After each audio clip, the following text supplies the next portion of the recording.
Hey there, Rim PCs, and welcome to Rules of Cool, where we interview very special guests, creators, gamers, designers, and world builders. I'm your host Tyler, and today we'll be chatting with writer, artist, and gamer Ford Fitch. We have a fantastic giveaway of a miniatures hobby consultation online from Ford Fitch. Type Rim PC in the chat for a free entry to win. The drawing will be done at the end of today's episode of Emerald Glitch, coming right up after Rules of Cool. You can also get bonus entries by donating bits or subscribing. Every 100 bits gets you a bonus entry, and subscribing gets you 7 whole bonus entries. In Rim Alternis news, Exit Vector is the aerial combat minis game coming to Kickstarter. Give your pilot some much deserved attention as you use this rules light game on its own or part of your cyberpunk role playing game. Get your Get your rigor on with Exit Vector and follow the link in the chat to check out the project. Don't forget to enter your email. Additionally, LFG Nexus, the social media platform for gamers, will be launching the Commander Nexus on Kickstarter. It is a program that aims to create an inclusive environment where Magic the Gathering Commander games are organized effortlessly, addressing issues of deck power balance and social anxiety. With the Commander Nexus, you will have the power to create events with ease, register for events in your area, and so much more. The Commander Nexus is designed for everyone, whether you're a player, a store owner, or an event organizer. Coming soon to Kickstarter, a sci-fi novel by Kevin J. Anderson and Jeffrey Morris, in a future where Earth faces extinction. The Ark ship Odyssey sets course for Proxima b, a distant habitable planet otherwise known as Persephone. Upon arrival, the settlers encounter a failing radiation shield as a metallic structure on the planet's volatile surface. Uh, Astronaut Darcy Clark and engineer Tanya Baxter must race against time to save the colony and unveil the planet's secrets. In the world of Shadowrun Takedown, power is everything. Will you rise as a Shadowrunner or fall prey to the corporate web? Gear up for an epic tabletop board game like no other. Join us on Kickstarter, which is live now and currently at over 900% of its goal. Now, time to get right into our conversation this week. Stay tuned, RMPCs.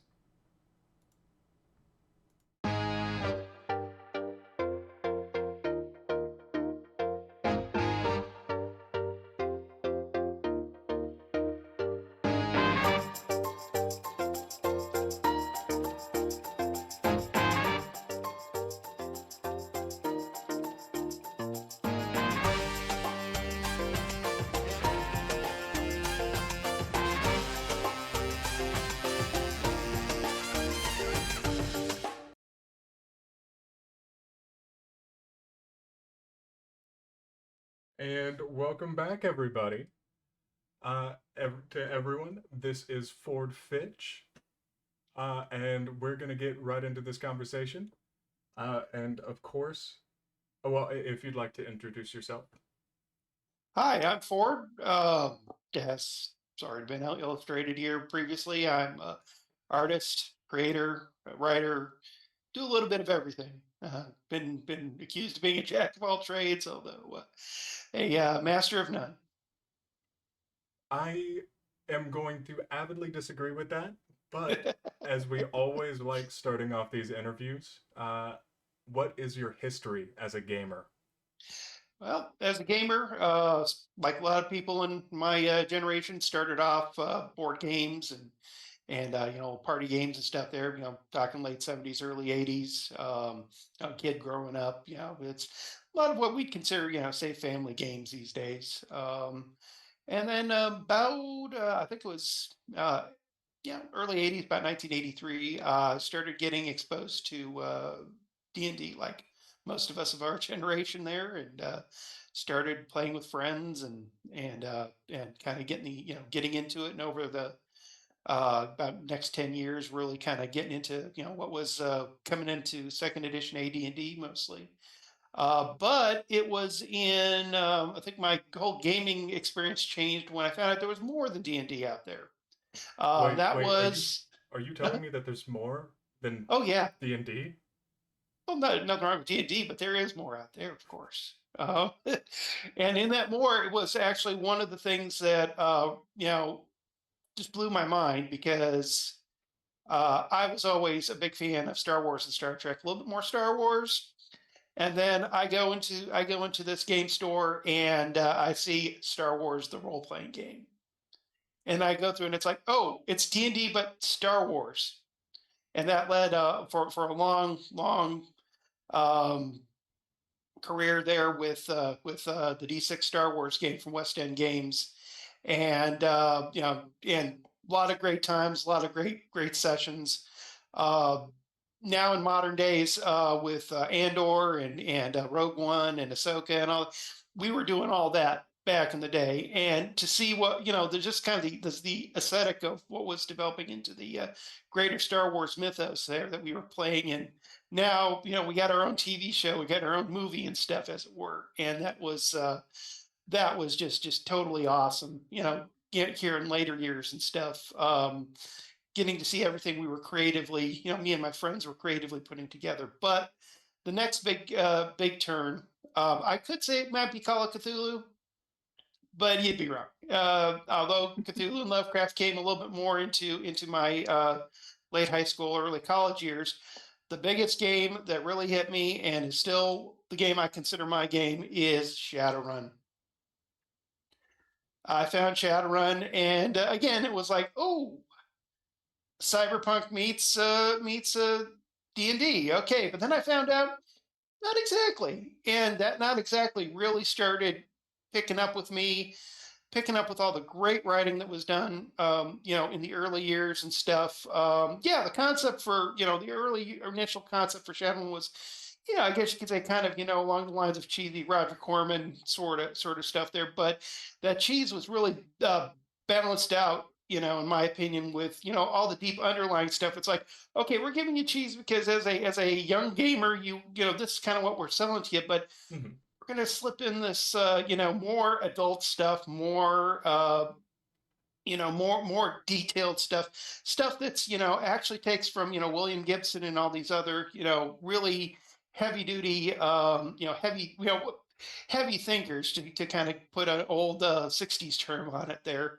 And, what they have to say and stuff. And I've been playing ever since, been involved ever since, been writing, doing fan work um, with Shadowrun and the Shadowrun community, and it just blossomed even more. I guess you'd say after in the my post college days, coming on the new, I guess you say the new generation Shadowrun stuff, like with like what Rusty Zimmerman and company have been Hmm. putting together, where it's like not taking Shadowrun to a whole new level. It's not just where they're slowly segueing you from the cheesy Roger Corman D&D with cyberpunk and modern era stuff. It's now going into more of that transhuman, the more hardcore cyberpunk ideas, and not just that, but what are the ideas behind cyberpunk and transhumanism? And what are these forces that push or go with them and stuff. That's really gets always brought my attention there. Then just after that, played all kinds of games. I got into just my whole attitude with games is that it's a game, hey, I'll play it. I mean, it may not be my game, but I'll give it a shot. No, I'm a good open um mind about it. yeah, and then it segued, Lovecraft, Call of Cthulhu really took up my, a lot of my college years and later college years. That segued into Delta Green, which is, again, I guess you could say my second game, um, and such. And it also segued into, well, with a lot of people of the 90s era and stuff, World of Darkness. Now, my flavor of World of Darkness, while everybody's, again, started out with Vampire the Masquerade and stuff, uh, I got into Mage of the Ascension and have gone down that rabbit hole and still falling down that rabbit hole. And about every It's few, a every few, very deep hole. it is an extremely deep hole that's beautiful and has influenced a lot of the gaming industry, including Shadowrun. And I'm happy to see, all the efforts of Sadoros Fumicato and Jeff Bridges and company, how that's translated into, even D&D and stuff, and great minds, the better aspects of what was in the World of Darkness thing, and as World of Darkness games go, I've always thought Mage has been really that where we could step away from what was the goth punk dark world and actually kind of bring something more to the table, and that's what I've always liked. And with vampire fans and stuff, it is a little difficult to kind of translate that over, and I understand that. But for me, who's taking in a lot of a greater world and stuff, it just hit those notes, just like with Shadowrun, just like with D20 Star Wars. With someone who's a little bit more, I wouldn't say like integrated in with that fandom, but more accepting of Yes. reach outs within that fandom. Mm. Um, I just noticed the chat here. What's my favorite Shadowrun chat character, and why is it not the Smiling Bandit? Who said it wasn't the Smiling Bandit? Although hasn't he died a couple times? So how many Smiling Bandits have there been? I mean, Oh, I couldn't tell you, um, but I bet you he could. yeah, I'm sure. I'm sure. Um, I honestly, I've never had really a particular favorite amongst the chatters and stuff, because that's the nice thing about the whole chat thing. And that was another thing about Chatrun that I liked. It was like you kind of have this chat dynamic going on, and I didn't understand it more until much later when I got into college, when I discovered the beginnings of the internet and chat rooms and that sort of thing. Which growing up in out in the Tules in New Mexico and stuff, I never really had exposure to. And it's like, oh, hey, this got this dynamic here in Shadowrun. People can talk online. Okay, oh, this is a real thing. This is based on real discussions, real stuff. Okay, that's interesting. No, I can't say that I've had a lot of the exact same experiences, given that I am an age that I won't say, but I don't think I existed for a lot of that. Right. Uh, but so that's interesting to for even me to hear. Yeah. Well, what were some of the speaking of whenever I didn't exist? Hmm. What were some of the first things that you did in the gaming sphere? Well, again, taking those great gaming segues that I've been a part of and stuff. I ended up going down yet another rabbit hole with tabletop wargaming. And with miniatures and stuff. Again, finding out, the logical course D&D. Oh, you have miniatures. Oh, well, I've already done, scale modeling, and it's like, oh, I can actually play games of scale modeling and use all those things that I've been doing as a hobby, and translate it into gaming and stuff. And it's like, wow, it just it just totally blew my mind away. Like, hey, I can actually do art and use my art into gaming and such. And that's where it kind of really started with my involvement in the, I guess you could say, the gaming industry sphere in general. Is that I started, came across Games Workshop originally, and then other companies at the time, startups and stuff. Back in the late '90s, there was kind of a try it with a lot of companies, with trying to do various just battle games with miniatures and stuff. Some of them were successful, some of them were didn't last too long. I jumped in on a few of them there, and it always was kind of nice to try with these new startup guys, because I mean GW was there, and 40K was there, Fantasy was there. But let's see what these other guys bring to the table. And one game I was a fan of and played a little bit of was Chronopia. Um, for a while, which is making a comeback from what I've been hearing. I don't think I know And too much about the game. it's kind of a unique fantasy world. It's done by the same guys who originally created Warzone, which again is another game that's coming back there. With great Brian CP Steele there, and company helping to bring that back. Chronopia, from what I gather, is with a different group, but they're still a dedicated group of fans that's trying to bring it back into the spotlight and stuff. Um, and then just about turn of the 2000s and going into the 2000s and stuff.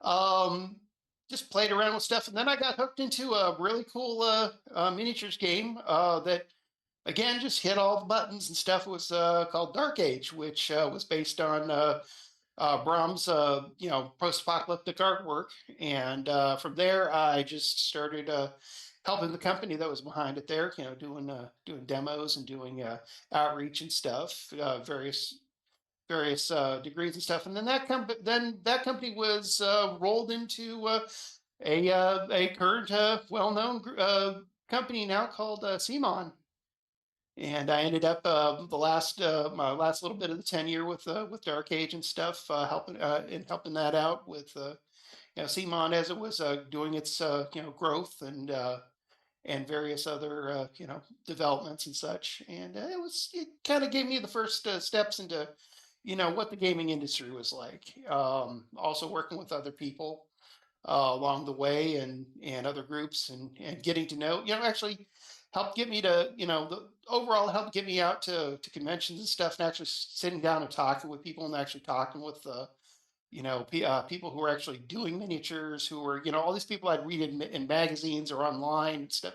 I actually get to meet them, and get to interact, and pick their brains and stuff, and along the way maybe even drop off a few ideas. Another big touchstone for that was again at Gen Con, which is something that I'm always hoped that could be revived in some way or way, shape, or form. I'm talking to hoping to be talking to the people in charge there, who I know, Metalhead Minis and those guys there. It's a sculptor. Well, it was what was called the unofficially the sculptor salon, where a bunch of sculptors in the miniatures industry would get together, and I got roped in that, and made a lot of great friends, and ended up going to many other cons and gatherings where I'd run into them, and would we talk about stuff, and and I'd slip a few ideas, and I'd have to say some of my ideas have been manifest. So I mean, I'm always glad to help out with that. No, that's absolutely fair. And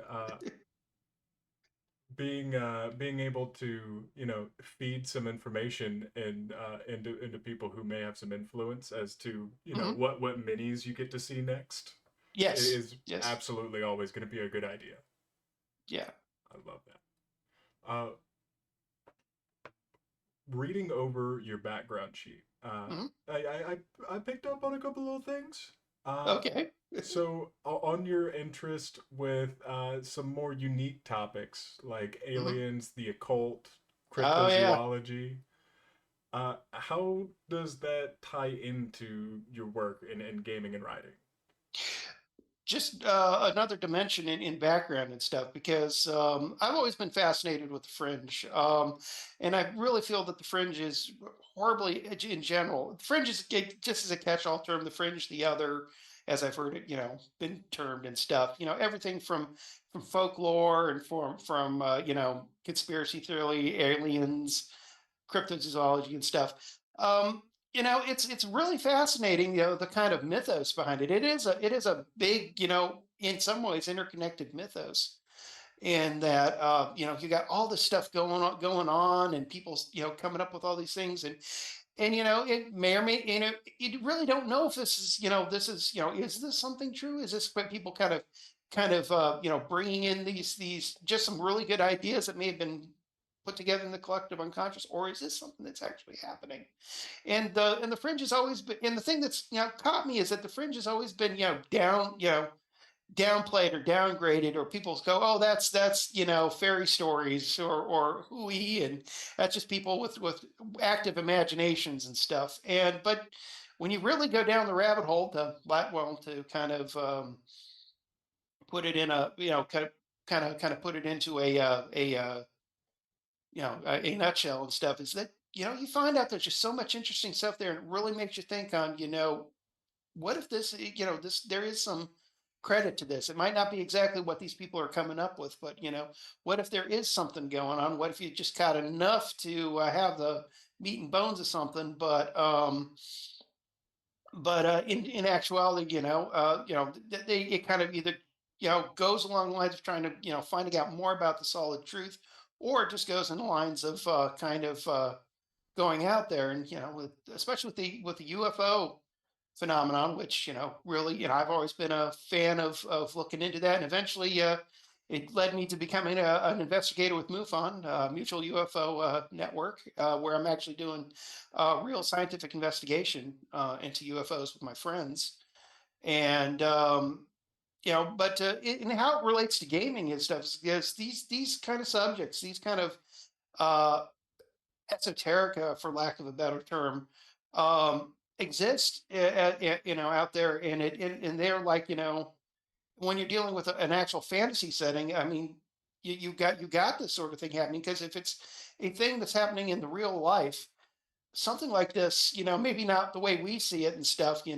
is happening in a fantasy or science fiction or other world there and stuff. And how does that interact? I mean, how does that discussion mythos or that whole experiencer type stuff interact with those particular universes and stuff?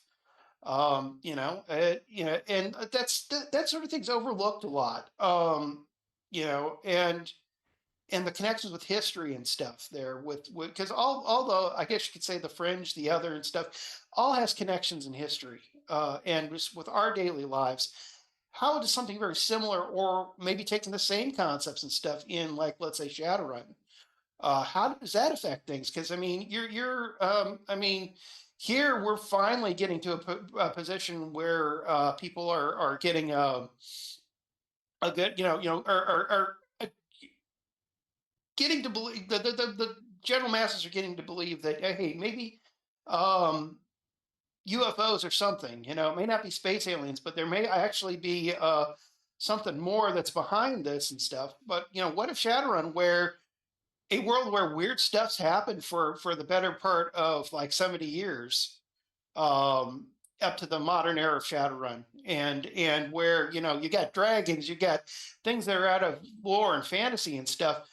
I mean, space aliens is just another thing, and people like, hey, and it's like, where's, and that'd be something that maybe people are more accepting, or maybe more rejecting, because a big thing in Shadowrun is, virtual reality, AR and stuff. Just creates an environment where the corporations can make you believe anything, and the Shadowrunners, neo anarchists and stuff are always against the corporations in their propaganda. Why listen to that corporate propaganda saying that the space aliens or something? But then again, what if one of the Shadowrunners has an experience that that is very real, very tangible and Very true. stuff? Just because it's a fictional world and because it's so crazy by our standards doesn't necessarily mean that there's nothing beyond that for them. Yeah, and fictional worlds have should have their crazy and weird and unusual things happening. They're fringe and stuff, and I think that's when you have those worlds that can embrace that, or at very least touch on it a little bit. That just helps the world just become that more rich and more relatable too. Um, and you may have when you get into the rule book, you may have a dry explanation and stuff there that kind of lays it out for like the game master, or out of character sort of thing. But you're also dealing with a living world there that they don't have that book that you have. They only have like maybe half the facts that are in there, and the other half are just kind of conjecture Some guesswork. and yeah, exactly. But yeah, that's kind of how I felt. My all that stuff there kind of relates to gaming, and I love bringing that stuff in there because it takes away from what would become typical and dronish, and just what are you doing next day? Well, we're raiding the dungeon. What happens when you raided the dungeon and then something weird happens? I mean, are you going to go on that next dungeon quest, or are you going to try and figure out what's going on here and prove it wrong, or otherwise? Well, anytime I'm watching anything D&D adjacent and something off the wall happens, those are Mhm. always narratively the most compelling parts of a story to me. Where Absolutely. the floor falls through and suddenly the entire area around you is, instead of a tomb, space, or like, and it turns out to be this huge godly illusion or something. Hmm. Those have always been where I'm like, okay, I need to go back. I need to go back, clip that, because this is insane. Hmm. Absolutely.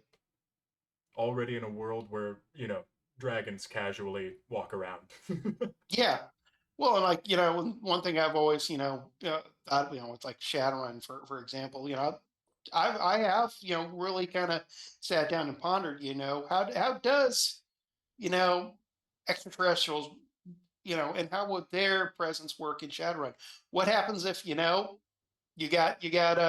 happens if the corporations finally break through all the political stuff and get access to that hangar at Wright Patterson, where all those debris are laid out for? What happens when Ghostwalker has an encounters a UFO and decides to downs it, and then shifts to human form, calls his buddy saying, "Hey, look, bring the trucks, we got something." Oh, I love it so much. Well, so back into our own world, away from the Shadowrun world for just a Sure. moment. Well, One Shadowrun is my game, so it It could be does come your up quite a world. bit one game. Yeah.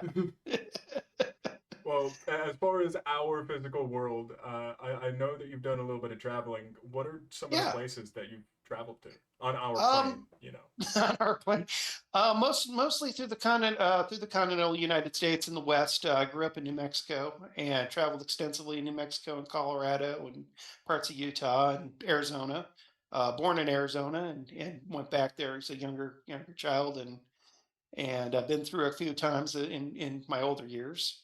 Um, I have only left the country a few times, but the few times have been pretty profound. A couple times to outside of Juarez and stuff to and it that was an eye-opening experience there. And also another one was to I ended up going to Canada once, and to a beautiful city of Victoria there on Vancouver Island, and that was a really profound experience in its own right as well.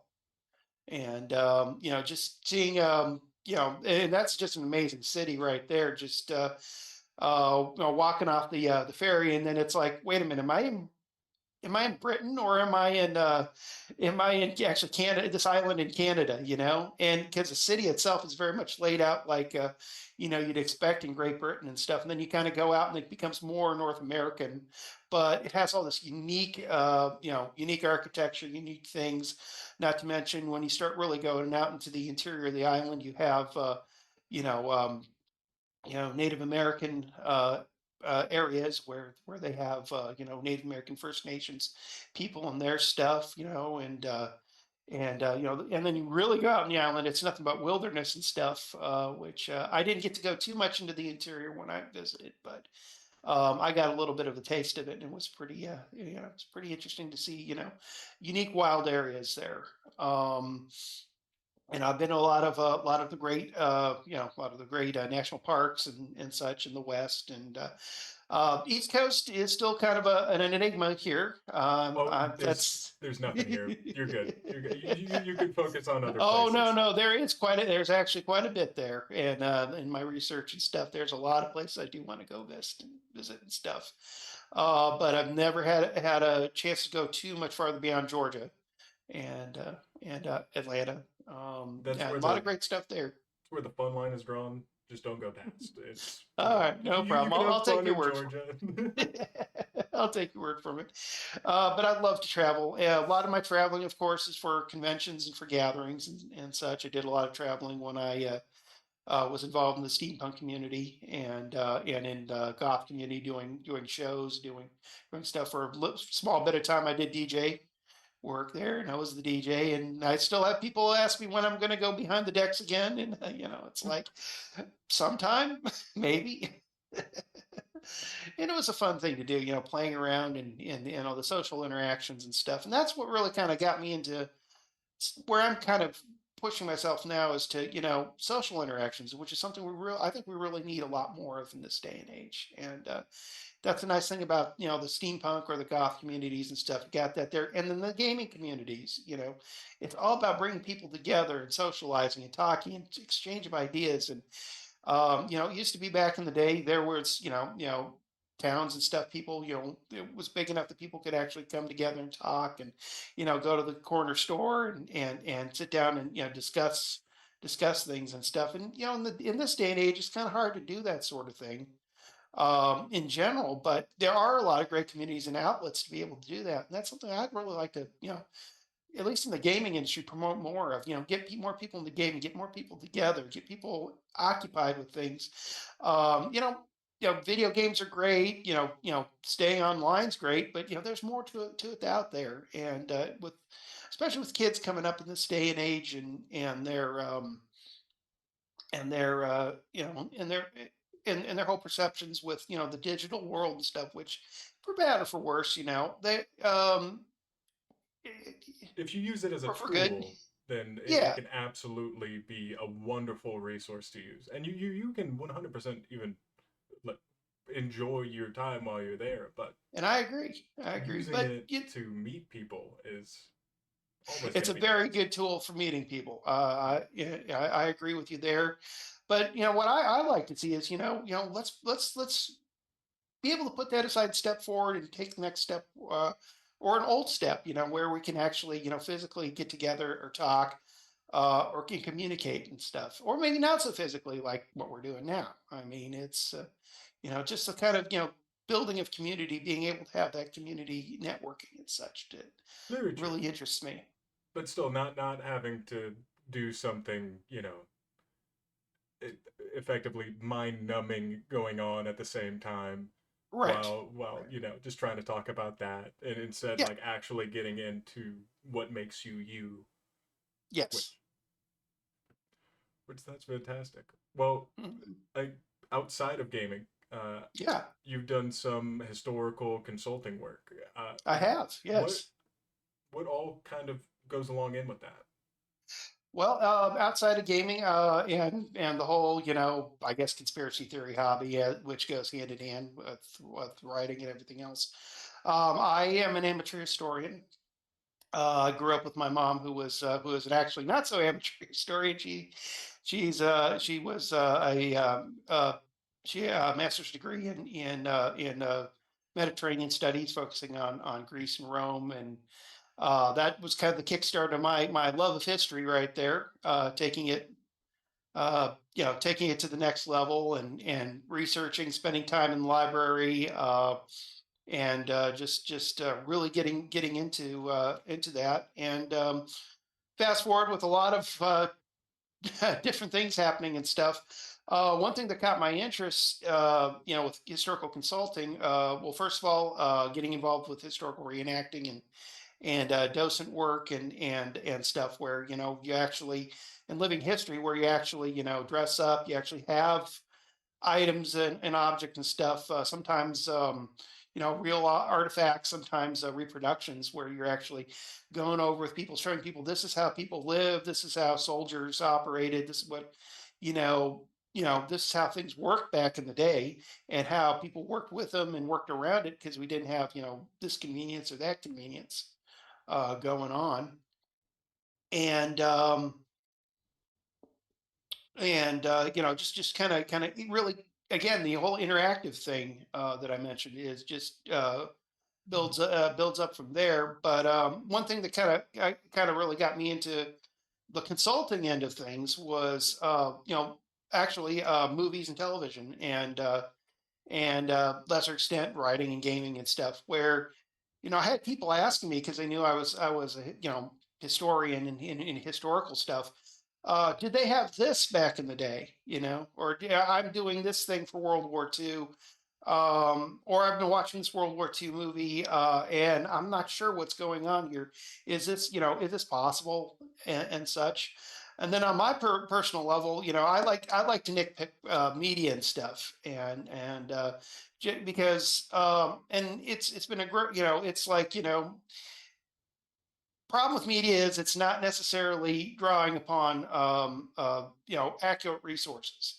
You'll have a lot of anachronisms. You'll have a lot of things, and it's not anybody's fault. I mean, it's just that people involved just haven't taken the time to look into things or aren't able to look at things. And that's kind of where I kind of stepped in, in a very unofficial capacity, is like, being that guy that says, hey.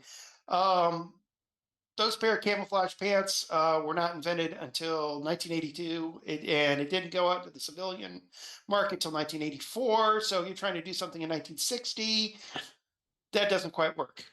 No, that's absolutely. Well, I'm sure that Yeah. in a lot of places of media, I'm sure that they could be Hmm. perfectly aware of some of these things, but as far as convenience goes while Yeah. shooting, Right. I'm sure a lot of the time they do, Mhm. But it's yeah, but it's eh, not just it. Yeah, yeah. But it's not just items and objects and stuff. It's like lifestyle things as well. Like, okay, would they have this? How did these guys dress? Or how did again, going back to my knowledge and experience with living history and stuff. Even with things that weren't my focus, which tends to be more military history along the lines of American Civil War and World War II, especially World War II. That's my big thing there, and I'm still learning on that. I have to say, one of my favorite fellow amateur historians, Dan Carlin, did a huge exposition on Japan in World War II, which is amazing, and went into areas that I never even knew of, and I spent years in the local library just going through stuff there. Um, and he's probably one of the best layman's resources for history in general, out there, and I highly recommend him. And I learn a lot from him and other people who are in that sort of thing, who are we're not necessarily professors of history, but we love it so much that we do all these studies, we do all this looking around and stuff. And when people ask us when what's going on here, and we are able to give an educated answer on stuff, because there's so much to history that is missed or is overlooked, or people kind of segue what they think is going on when actually something else is happening. And being able to be in that role where I could say, hey, look, this is what you do.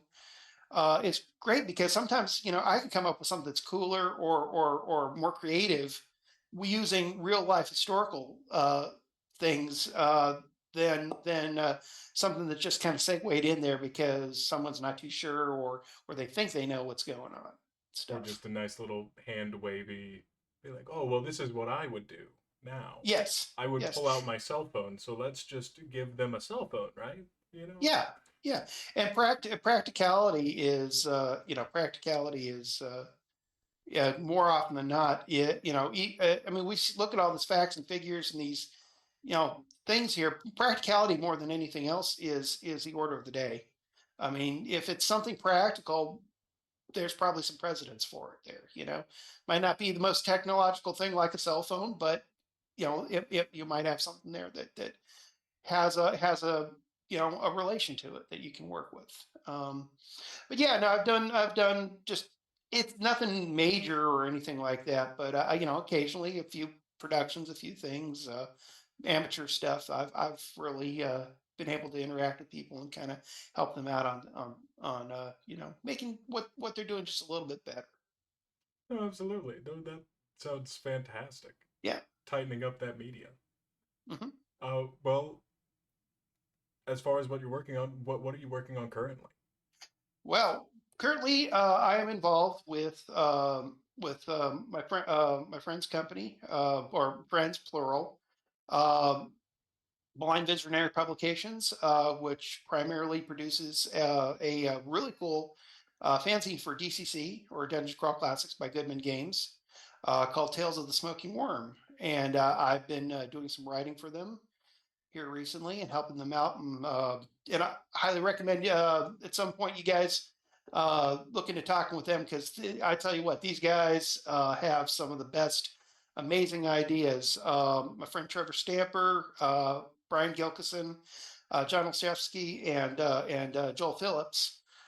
They have minds that I have to say go above and beyond mine on many levels.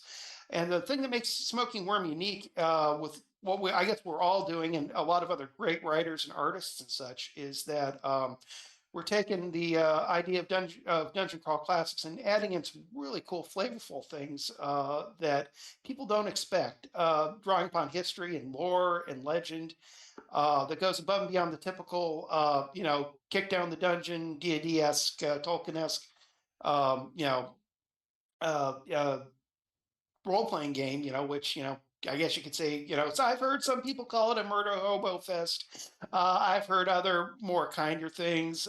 Me personally, I think I like about DCC, although it's never, DCC is one of those games that would not be one that I would normally gravitate towards, but since I've been involved with it, it has been really growing on me. And the nice thing about it is the game that you can have a lot of creativity in it, and to Goodman Games and ergo through my friends with Smoking Worm and stuff, uh, they're very supportive of third party and creative content and fostering that. And that's what really drew me into the whole thing, and continues to get my interests now and stuff. And now that I'm writing, it just kind of builds upon that right now. My first publication with Smoking Worm, issue number 7, went to a limited press, and it was sold at Gen Con. It'll be going into more wider press through Drive Through RPG here before too much longer. And look, I mean, actually see my work actually published out there has been a treat. Trying to stay humble about it, but I am kind of excited to see that You're a what star now. Don't well. don't don't try to deny it.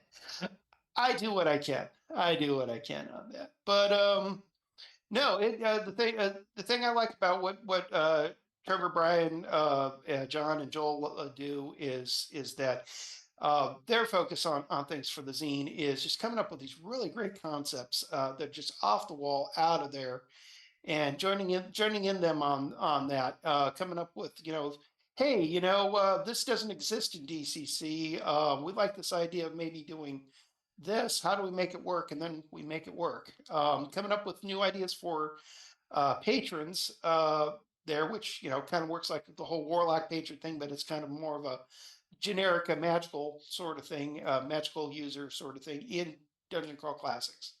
You know, powerful entity or god and stuff, which you can entreat with to get special powers, special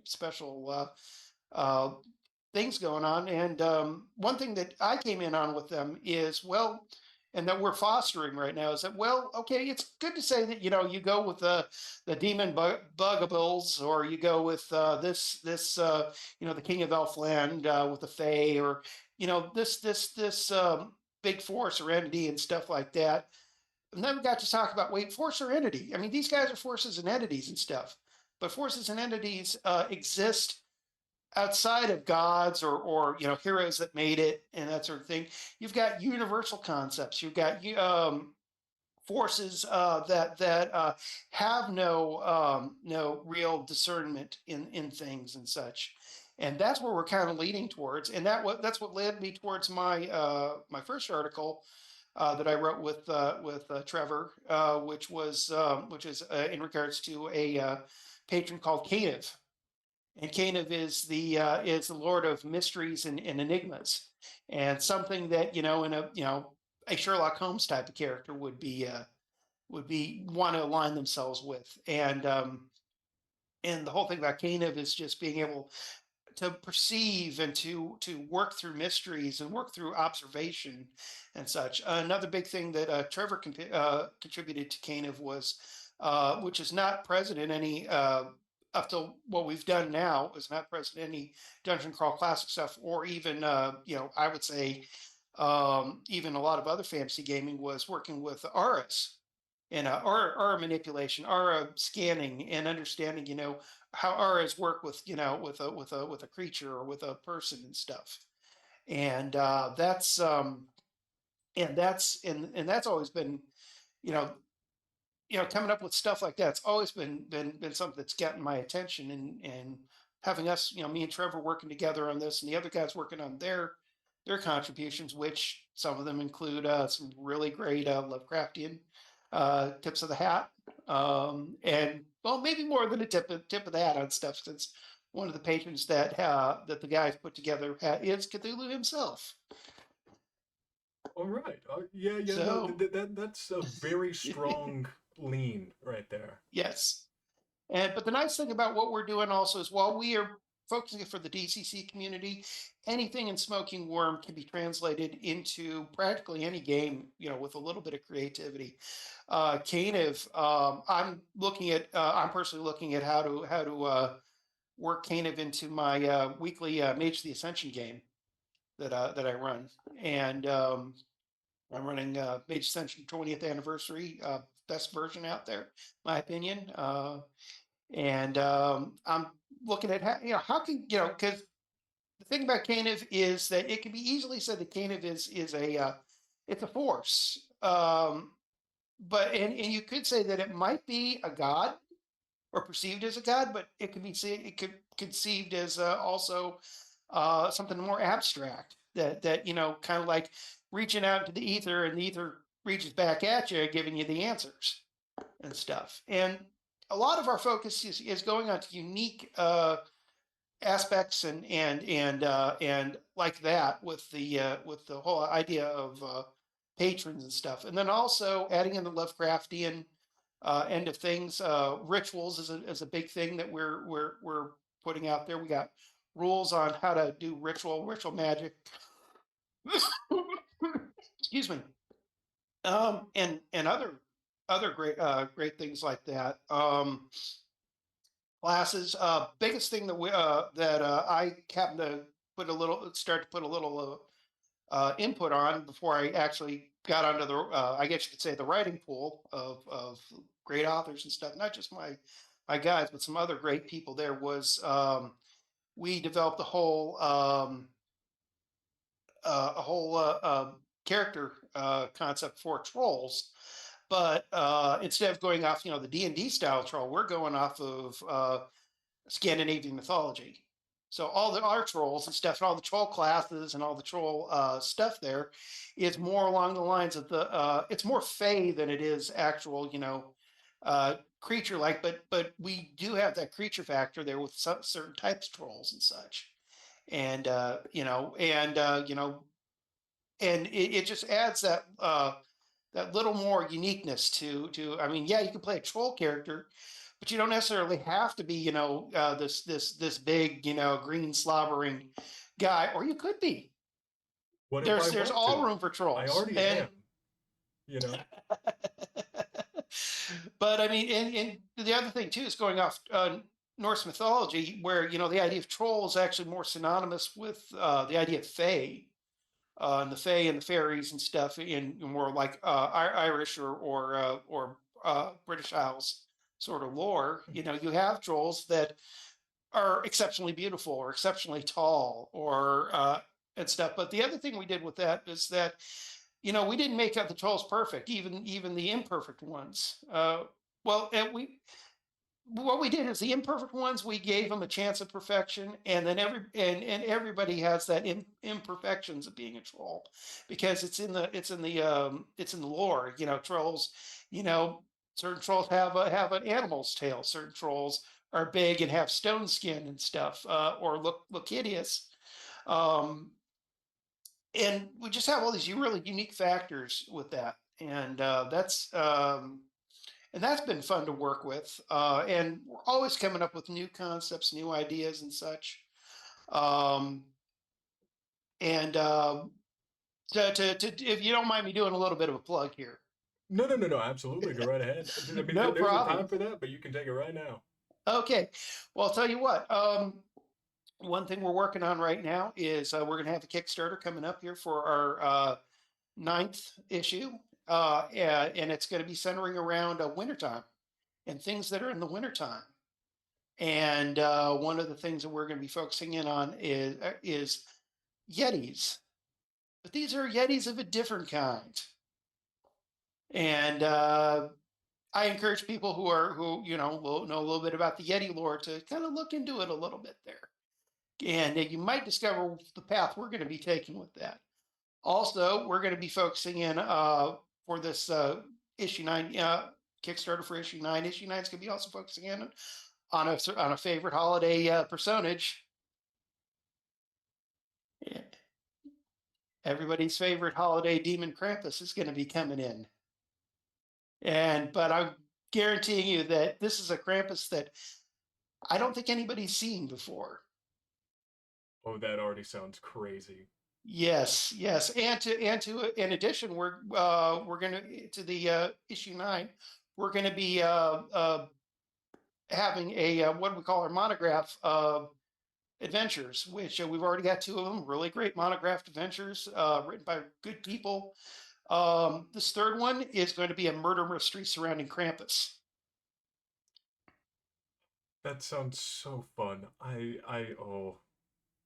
Yes, and yeah, so that should be that Kickstarter should be coming up within the next month, I believe, from what I've been told.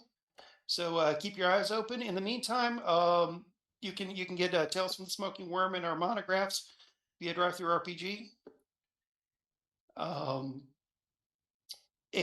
But now on to other things that I'm involved with. I not to downplay my friends, my great friends that have brought me in as a writer and working with them and stuff.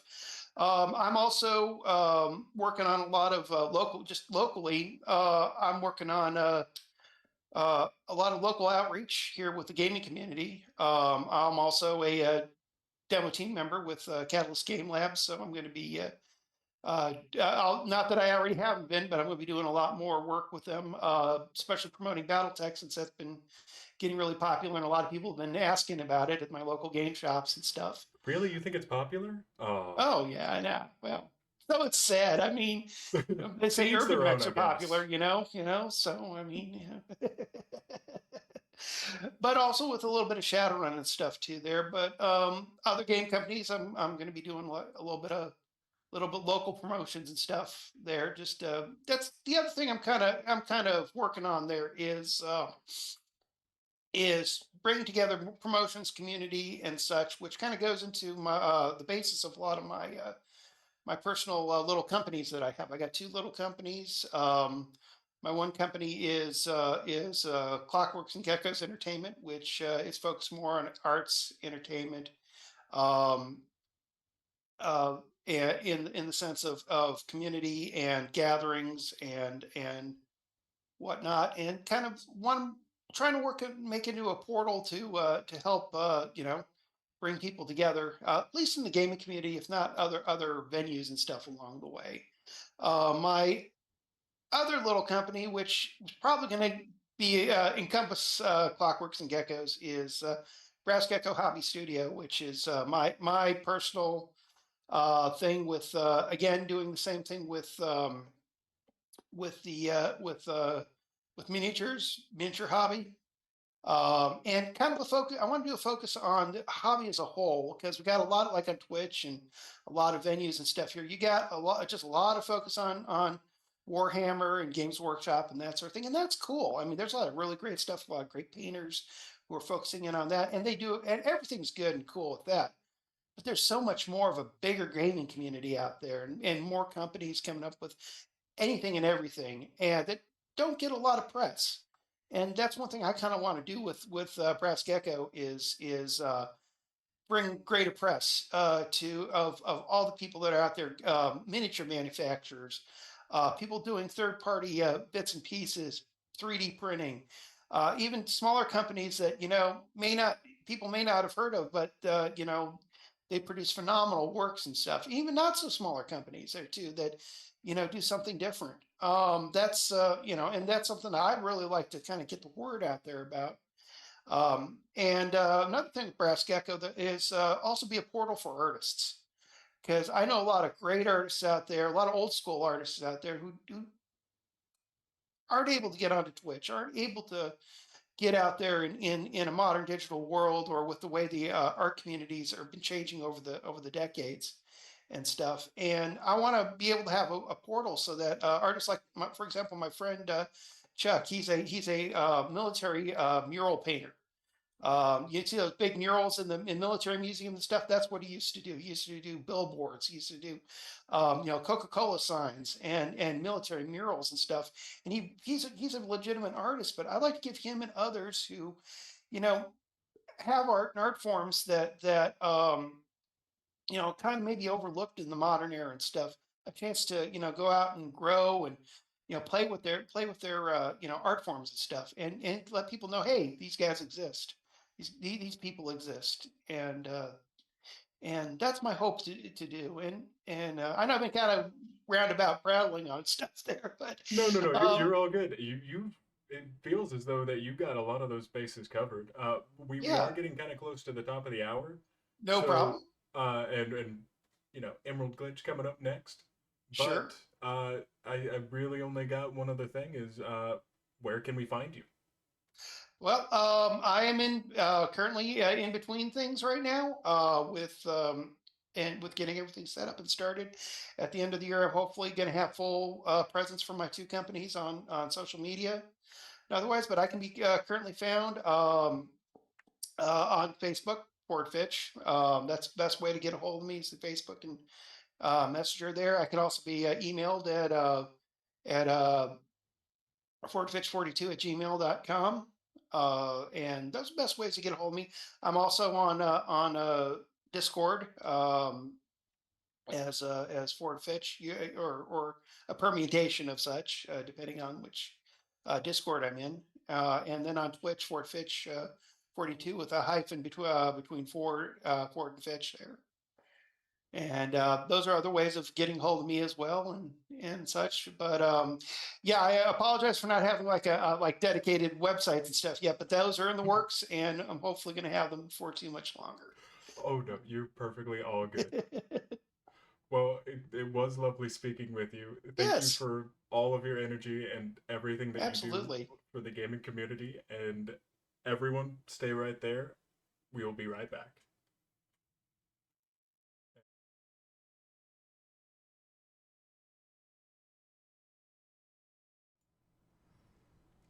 Hey there, everyone, and don't forget that we have a wonderful giveaway of a miniatures hobby consultation online from Ford Fitch.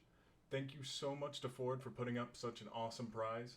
Type REMPC in the chat for your free entry to win, and don't forget to get bonus entries. All funds help to pay our cast and crew and keep producing content. You can also pick up t-shirts and merch at our Etsy store at www.remalternis.com/Etsy. Thank you all for joining. Now on to today's episode of Emerald Glitch. See you there, NPCs.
Can I just ask, what does a summoning tea kettle look like? Oh, a summoning tea kettle. It is made out of cast iron that has been painted ritually with symbols in blood, obviously, that are Oh, then coated obviously. and shellacked over so that they don't flake off, that way it can last for centuries.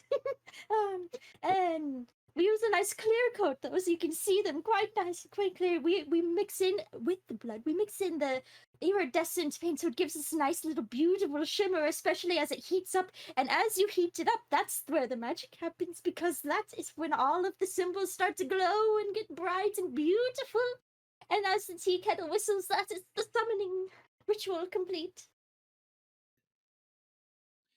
If you have an interest in using the summoning tea kettle, or taking part in any of the other worlds in our games, you don't have to have experience. Just join our Discord, and the GMs will work with you and help you find a game you enjoy.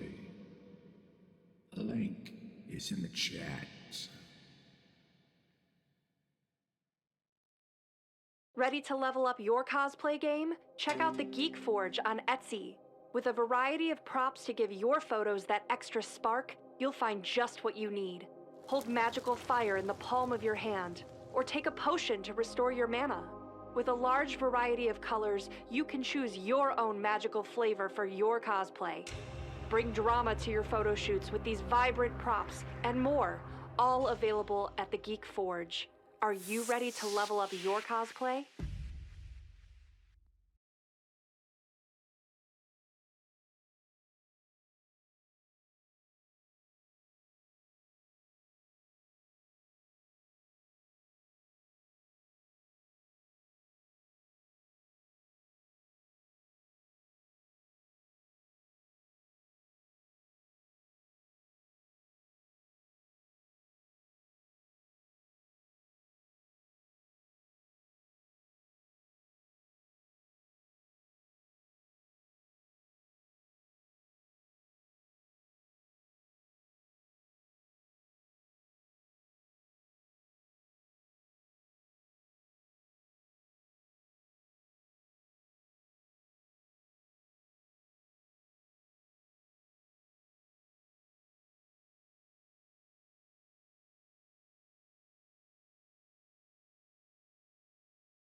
92 times.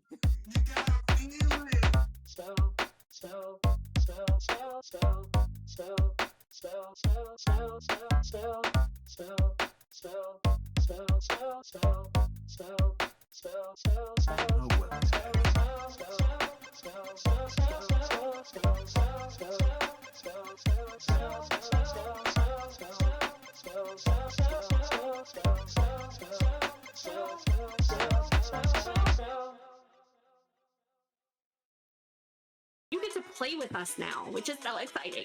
So with channel points, bits, and subscribes, you can give rewards to the player of your choice. So how to do that is, no, not Bob.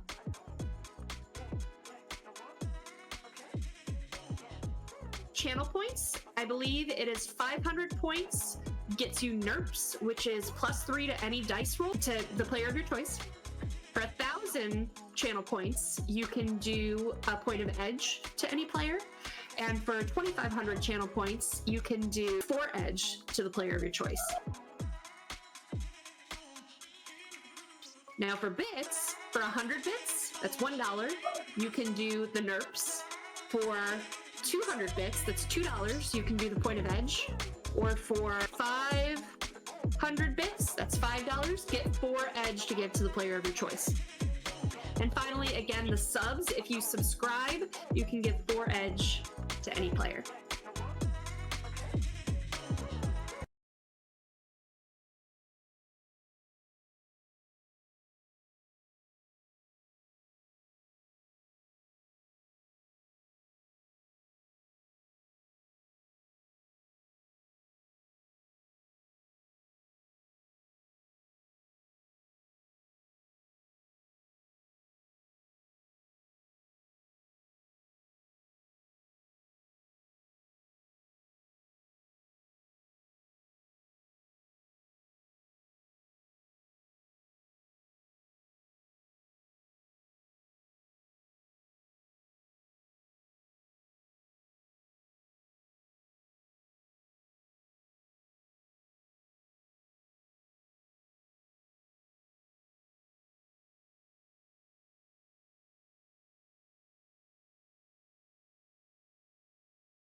it doesn't go off in the middle of the show.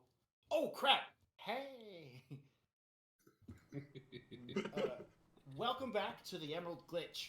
I'm your host Max from Original Box Set. We've been gone for more than I would like to admit, but Gen Con happened, and that was wild, wasn't it? Actually, don't answer that, because we wouldn't hear you anyways. I mean, we might want to, but we just can't. It's how physics works. And we cannot break the laws of physics. I mean, we would, but we can't. You know, you're special to us. Oh, crap. I don't think anyone proofread this. Oh, crap. That's right. I don't have a secretary. I'm supposed to proofread this. Okay. Amber, what do we have for tonight? Okay, everyone, listen up. Tonight, you have a chance to win an online miniatures hobby consultation from Ford Fish. Just type #RimPC in the chat to gain one entry, and you can get an additional entry for every 100 bits you donate tonight. And if you subscribe right now, you get 7 extra entries. And the winner will be announced at the end of the episode, and you'll be reached out to via Twitch Whispers. Now, remember, you guys can technically decide how cool we can be this episode. For 100 bits, you can give us a NERP, and that gives us 3 extra dice to roll. And then for every 300 bits you donate, you can give one player an edge, and 500 bits gives a player 4 edge. So, get to bidding, I guess. So, bits. Can anybody sing other than me? Because, I mean, I got this massive talent of singing. I was King Triton in a play once. I don't know if this counts. Bits. I won my first grade talent show for singing, so it's okay, guys. I got this. So, are you saying that we're having like a karaoke episode or something? Yeah. That would be awesome to do a karaoke episode where singing was involved. I did that one time. I made a magical item in a D&D game, which if whatever happened, if you were on a quest, such as you had a goal to do something, you started singing everything you did. And I found out like 2 years ago, there was a Buffy episode about the same, no, a year ago I found out there was a Buffy episode about the same thing. And I was like, so I haven't seen it, but nonetheless, the entire D&D game was about singing. It was amazing. We wrote songs for it and everything, yeah. D&D the musical. That's actually what we called it.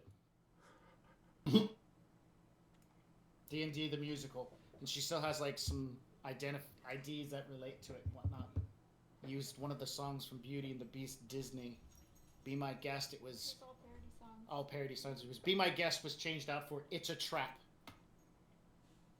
It's a trap. It's a trap. It's a trap. Yeah, it was good. Oh, yeah. We could do a karaoke session one time. Yeah, we'll throw it out in the car if we survive. Oh, dude, yeah. A Mama Bear like quintet or quartet. Exactly. Whoa! It's time to roll the dice. I don't know how to do that. Is that right? Oh! Yeah, it was perfect from my experience. Yeah. Gotta make this face. Is that what I look like when I do it? Yeah, okay. Okay. Joel and Train hurtled towards Subfabricus Station's giant metal doors. The scene was one of chaotic intensity. The harsh screeching of metal against metal reverberated in the air, drowning out all other sounds as the doors slid open. Sheer force of the train's propulsion shook the ground beneath it and sent vibrations straight to the core of every passenger as it rumbled through the air. All of those rockets not doing what they're supposed to be doing, but doing 120% beyond their capacity. As the train breached the threshold, the colossal doors slammed shut with an ear-splitting boom, the impact sending shockwaves through the air, releasing dust clouds that trickled down from the ceiling above. The harsh fluorescence of this station, which is filled with graffiti and trash, sway back and forth and cast eerie shadows. Inside the train, voices were crying out for a safe landing when the sudden loss of fuel caused the engines to whine and sputter. The slinky-like rocket began to be overcome with gravity. Convoy's urgent voice cut through the chaos, his tone laced with tension as he shouted for everyone to brace themselves. The air grew colder as a layer of dust and mist formed on the window, obscuring the view outside for our passengers inside the train car. The feeling of weightlessness washing over the criminals as the train plummeted toward the ground. Bone-rattling impact that jolts the runner's senses, and the train crashes into the unforgiving concrete floor below. Metal buckles and groans, glass shattered, sparks erupting, bursting of blinding lights and flames. Screeching of metal gives way to the deafening roar of grinding and the crushing forces of the train sliding across the concrete. A cacophony seemed to stretch on for an eternity, a symphony of destruction that threatened to overwhelm everything. But then it stopped, and through the din, you could feel the vibrations reverberating through your body. Rattled your teeth, making your heart race. The smell of burning rubber and acrid smoke mingled with the faint scent of oil and the burning trash around. Created a sharp but bitter bouquet that filled the air, and the temperature dropped even farther. As the sliding came to a halt, silence finally descended, broken only by the distant echoing of the twisted metal, settling, popping, heat, metal. The power of the train changed to emergency mode. The soft white lighting dimmed to a red aura. Emergency sounds echoing, warning of fire, collision, damage, low batteries, possible fuel leaks, and a variety of other icons dancing around through the matrix. But only if you can see it. For those who can see them, it illuminates nothing in the real world because the train is nothing but a dim, red emergency. The voice of Catherine Bott pipes through a mostly damaged speaker. Nothing could be understood except her tone of anger. Hexbaron's voice comes over your comms. Holy crap! She's pissed. Serves her right for being such a bitch. Listen, if y'all are still alive, everyone in 5 city blocks heard that crash, shook buildings, and set off a bunch of alarms. I let the little people know that you need help, but they're too scared of that metal monstrosity outside those blast doors. If you can follow the red line the rest of the 120 meters out of the station, you'll make it to their hiding place. It's got like a little village of sorts there. They're all tiny buildings and kind of cute, but anyways, they can patch you up. You can wait there for a distraction I'm preparing. The military hardware outside has something called a hydraulic jack wedge. They're going to use it to open the blast door. So get your asses up and get moving. You ain't got all day. Who here has a body score of 1? Of exactly 1 or more than 1? If you have a 1, you're unconscious. Okay. If nobody has a 1, then I'm not worried about it. Great. If you got it, okay, so if you have a 2, basically this means that you just got beat up. You have roughly about 3 points of stun, and you're going to want to do a body roll versus those 3 points of stun. If your body was like 4, 5, and 6, please don't roll. It's you guys bounced around on the inside of that train and was just fine. I guess I'm safe with 3, right? That means nothing. No, I think you still need to roll versus the 3 stun though. Is it just body to roll? Body and willpower. Bum, bum, bum. Okay. Body plus willpower.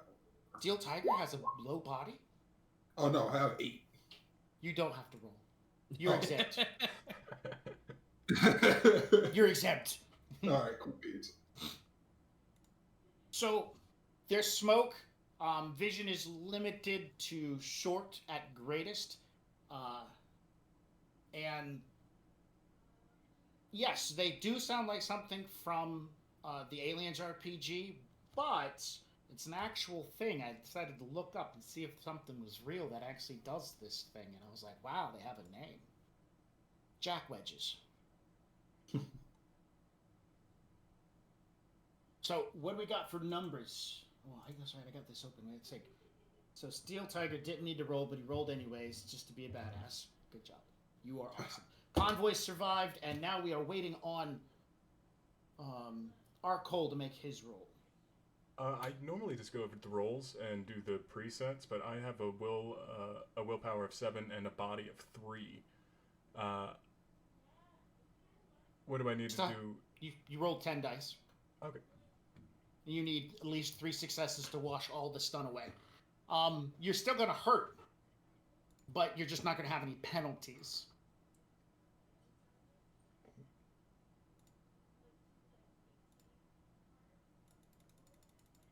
I'm just going to go in the bench roll it. There we go. 1, 2, 3. All right. No one has any stun. Nobody has any penalties. Everybody's... For those people who have a low body score, you do get knocked about. But you're fine. Oh, that reminds me. Naked Convoy. He is here too. Can't forget about him. He doesn't have to roll either. He's going to be fine. So let's do a quick round. I'm going to pick somebody and then go in a circle. And then you guys kind of walk over. Or you know what? You can even jump in and take over and guys start talking about what you want to do. So Steel Tiger is going to, get up, dust himself off, and then realize he still has like chimichanga grease all in his mitts, and it will be upset that he smeared grease on his fancy duds. Ooh. In fact, the red lighting of the emergency makes the grease stand out even more, like big blotted stains. Can it just been blood like every other time?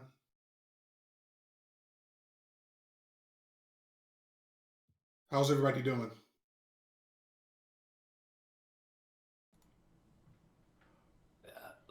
This is Not yeah. good. You good? Convoy like stumbles a bit, like does one of these, steadies himself for a moment. All right, y'all. We're not dead. Let's get out of here. Yeah, you heard the lady. Like, you gotta go get this Jack Witch.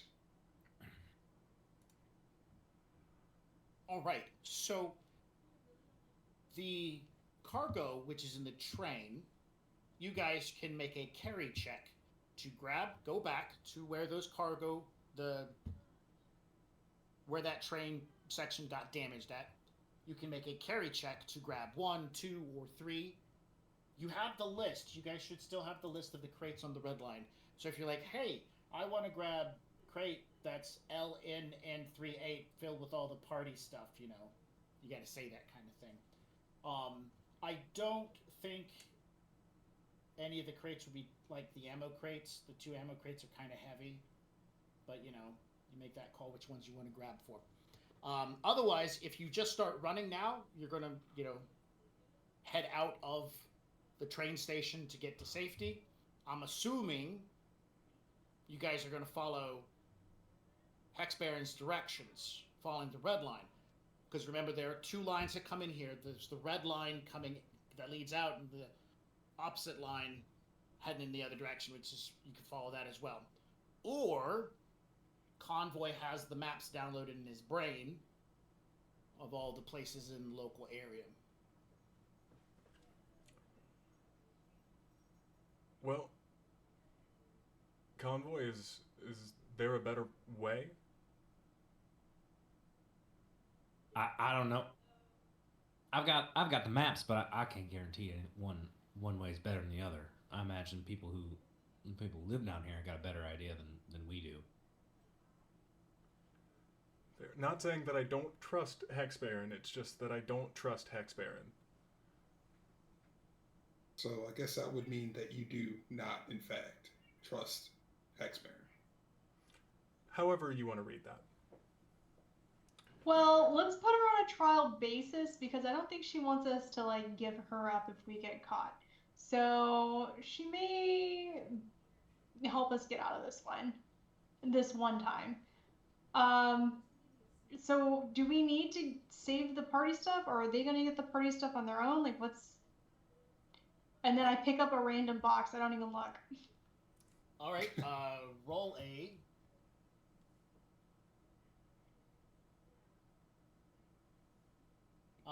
Roll 2d6. Actually, no. Roll 3d6.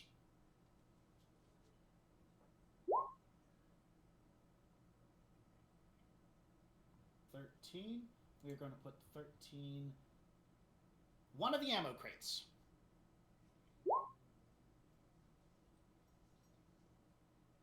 Yes, you can carry the ammo crate without a problem. In fact, they're not heavy for you with that lift roll. And so you probably fix another one, maybe on a shoulder or something else, or you can precariously stack up two more on top of what you're currently carrying. You would still need to make another carry roll, but there's a possibility that you can slow yourself down. Here, boys, stack me up. One more. Let's go. All right. Time to play Jenga. Do you pick a crate or you just put one up there? I'll just grab a similar size crate and put it up there. The other ammo crate. All right, you are now carrying both of the ammo crates. Your speed is not affected. I would like to run over to the drone that was connected to the wall. Yes. And reattach the battery and get it under my control, Roll so as to have 3d6. that carry some stuff. Let's roll 3d6. If your total is 13 or higher, it was damaged. If you get less than 13, then it's fine. 9, it's fine. You slap the battery in, it begins turning back on. You stab your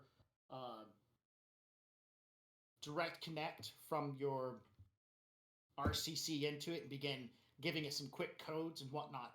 Now, to control it this way, it's just you're controlling it straight from your RCC. You can do everything you want it to do. You don't actually have to change any of the programming.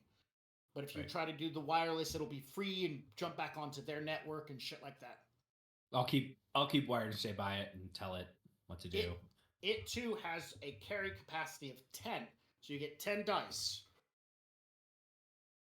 All right. I would like to pick up the the A5 SFO crate. Okay. With all the weapons. Yes. That is actually a heavy crate and has a carry target number of 6. Mayhaps one of the cyborgs should have picked it up. Oof. Okay. Because it's super big. Well, you know what? We're going to reduce it to a 5 because there happens to be a missile launcher missing from it. So I need to roll 10 dice. 10 dice. Oh, okay. This was a mistake. And if you're not successful at making a 5, that means the drone is slowed down for the purpose of this encounter. It's moving at like half its speed. Okay. Well, yeah, I'm guessing that's probably more. 1, 2. All right, so the drone will pick up the crate. It's more than capable, but it's definitely lugging it, as you are now tethered to it. All right, so that means your speed is slowed. You could give it aid, but you'd be rolling like a strength test to see if you maybe bump it up by whatever, but you know. Or you could grab a crate, make a carry test. Instead, I will grab. How about I grab the shotgun out of there? Mm-hmm. Keep it in my hand and loaded, Sure. and see if anybody wants to grab some out of here. Hey, help lighten the load of this box. Help lighten the load. Anyone want a flamethrower? Actually, maybe I want the flamethrower. All right. I don't know if I'm proficient. I don't know if I can use the flamethrower, but there is a flamethrower. Find the flamethrower. It's hilarious. Delivering snacks to kids, come out with a flamethrower. Well, honestly, at this point, I think it's probably better someone else grabs this if it's going to slow it down. We need to probably grab the food, I assume. Yes, if you want to complete the job, you have to bring the food to the little people. So I'll help stack up. I'll stack up Nova with the ammo crates, and then I will go back to the chimichanga crates and start stacking them up. Start grabbing the foods. There are 3 food crates. Each one is a carry capacity of 3. So if you make 9 successes on 2 different rolls, you're carrying all 3 food crates yourself. Okay. So lift and carry twice.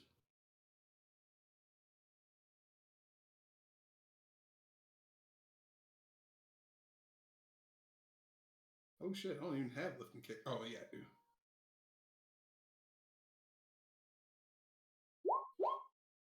Five more. 4.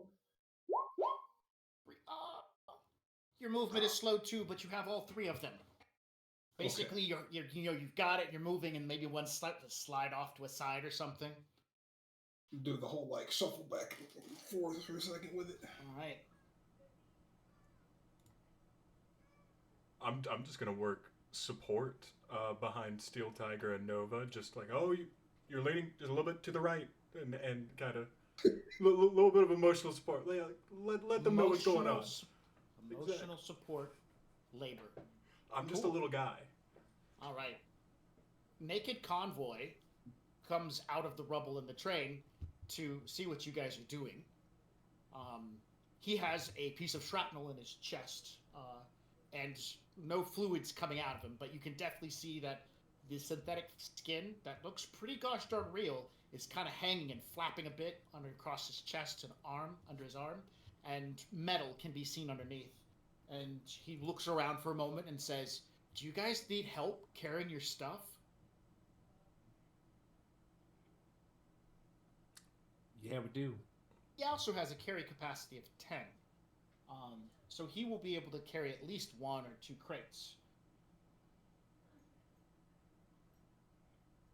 So I'm gonna lean down to Convoy and be like,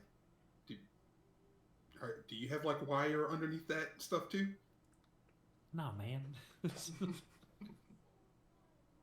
All right, Willie, I need you to help with the food, or let's see, you're slowed, right? He is slowed because he is carrying. So there's 2 food crates and 3 soda crates. There's a total of 5 crates of food. And I'm assuming he's got 2 food crates and a soda crate. So there's 2 soda crates left. All right. Will you grab those 2? All right. He needs to make 6 on 10 dice twice. So he's roll twice, 10 dice, or 20 dice in total. Your target number is to sit 6. As he stacks up 2 of them to carry them himself. Sorry, he's got 10, you said? 10.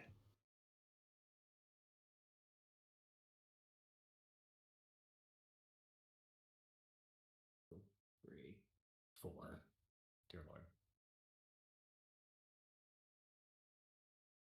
Remember, you can spend 2 edge to bump a 4 to a 5. Yeah. It's not my edge though. That's the problem. He doesn't have any edge, so he's able to pick up 1 crate. And when doing so, he puts the 2 crates up and he starts to lift. And the damage to his chest, you can definitely see that the arm shifts in a way, and the metal whatever is underneath his skin shifts, and you can see what looks like a socket joint now is hanging on. He looks over and goes, "Uh-oh, I'm no longer factory covered. I've received damage." Quick, someone send Naked Convoy some bits.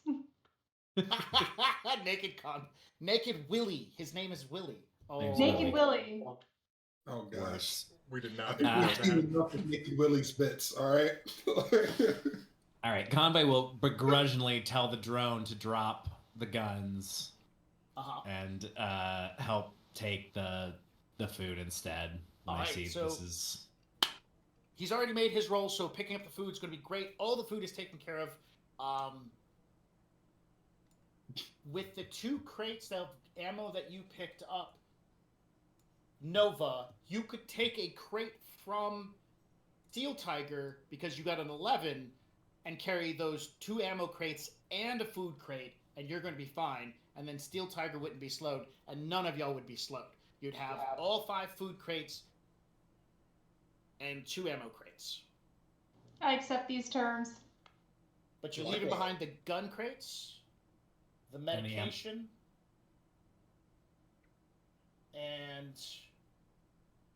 the party favors. Are you good with this? I'd vote a trade for the ammo for either guns, armor, or Yeah, because there's an armor box too. Oh wait, what? There's an armor one? Yeah, there's an armor box. Nice.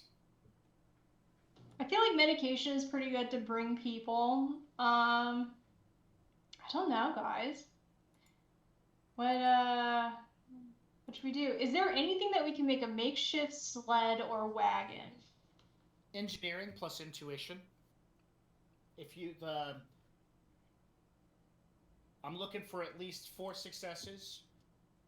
6 would be that you can spot something that will work really well. 8 successes in total. I don't care whoever's got engineering and intuition. So if people teamwork together or something like that. That ain't me. I'll give it a shot. So if like Convoy helps Arcole or Arcole helps Convoy.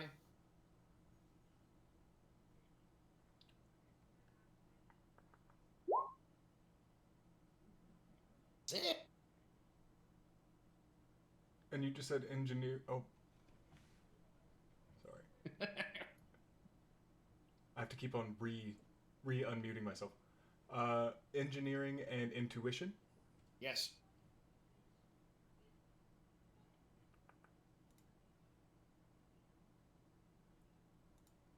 We'll count this as a team benefit, so whatever successes you get, Convoy will be able to roll those and add them into his total. As a teamwork roll. Got it. Some more dice rolling. So intuition of 5 and engineering. What does that directly correspond to? If you go down to your skill to engineering, you can change which attribute it's attached to. You can change it to intuition. You are a bright light shining in the distance. Beautiful. There you go. None. Okay, so you failed. Is this a glitch or something? Oh wow. No, it shouldn't be, right? It's 2 1s. It's not a glitch. It's just a failure. So nothing terrible is going to happen of this. Story of my life. It's okay. So, Convoy, you got the drone. You get him to pick up the crate as you realize Naked Willie is not able to do what he's doing. So you make some adjustments. You take your RCC and you stick it between the crate and the drone. And you're like, don't go anywhere. Technically, it's following orders. It's fine. And you turn and you head back over and start looking through the rubble. And you're like, where is the front engine compartment? And you grab this sheet of metal and you toss it up. And there, underneath the sheet of metal, is a series of small motors that are still attached to their wheels. You just gotta, you figure you could do some stuff and pull it out. And then you get to another large sheet of metal that you slide to one side, and there's like some actuators. And so you do that, and you pull off another sheet of metal, and there's necessary like pieces to kind of tack this down. You could do a sled. It doesn't even have to run. It's just put it on there and start dragging. And then Arcole, you're like, wow, that was really cool. You move a sheet of metal, the roaches run out. Yeah. Quick, step him out. There we go. That's what we got. All right. So while Arcole's trying to figure out where all the bugs came from, you pull the wheels out, put the bolts through into the frame, start pulling, and I will count this as able to move 1 crate if someone with a strength of 2 or higher can push it. I fit the bill. You do, but your hands are full with crates. I mean, you've never done like that whole like shuffle walk where you like push it. Are with you your gonna hips? you're gonna shuffle walk? I do. I know what you're talking about. I'm just realizing that our Cole is, Of a strength of 1. I'm Never just watching everyone at this point. okay. It's not gonna work. This is what we got. Let's take it and go. All right. So, what are you putting on the sled? I don't know if anyone can pull it. Oh, I mean, if I put food on the sled, I can pull it. Like Okay. then my Yeah, hand if he can be puts free. all of his stuff on the sled, he's got that. Oh, okay. He can put his entire load.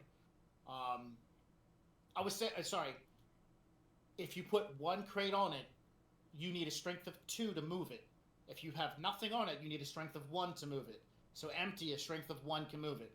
If he puts 3 on there, he's probably, what do you got, 5, 6? Me? I have 8. Yeah, he can move like 4 crates on that thing. There we go. Yeah, set it up. 2 crates. 1 crate per 2 points of strength on the sled. Bam. So what 4 crates are going onto the sled? I'll put my 2 down and then Which are food. yeah, which are food. Take another 2 food. So that's 4 food. And then there's 1 last food.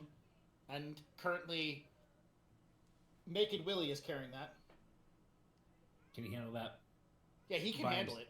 Yes. Great. Can we put medicine on there? The drone can carry medicine. The drone now is free to carry. Okay, let's do that. And he succeeded at 2, so he could get medicine and 1 more. Another. Was it I guess he wouldn't be able to get was it the weapons that's left over and a party favor one? Though there's weapons, armor, party favor. Need the party favors. And I'm pretty sure you don't need Naked Willie's box. You don't need his box. No. Yeah, so you're looking at medicine or ammo. Medicine or guns or armor. One of those 3. It can be taken. That's the last one. Y'all make the call. Drone will take the medicine. Medicine it is. Make sure to write this down, what you guys have grabbed as you start to push. You've had a moment to do all this. Our Cole... Oh, he's just stepped away. All right, you guys are busy. You'll hear a lot of banging and whatnot on the metal doors. You guys start moving in that direction. Anybody want to look over your shoulder as you're running down the red line? I will. Yes. Yeah.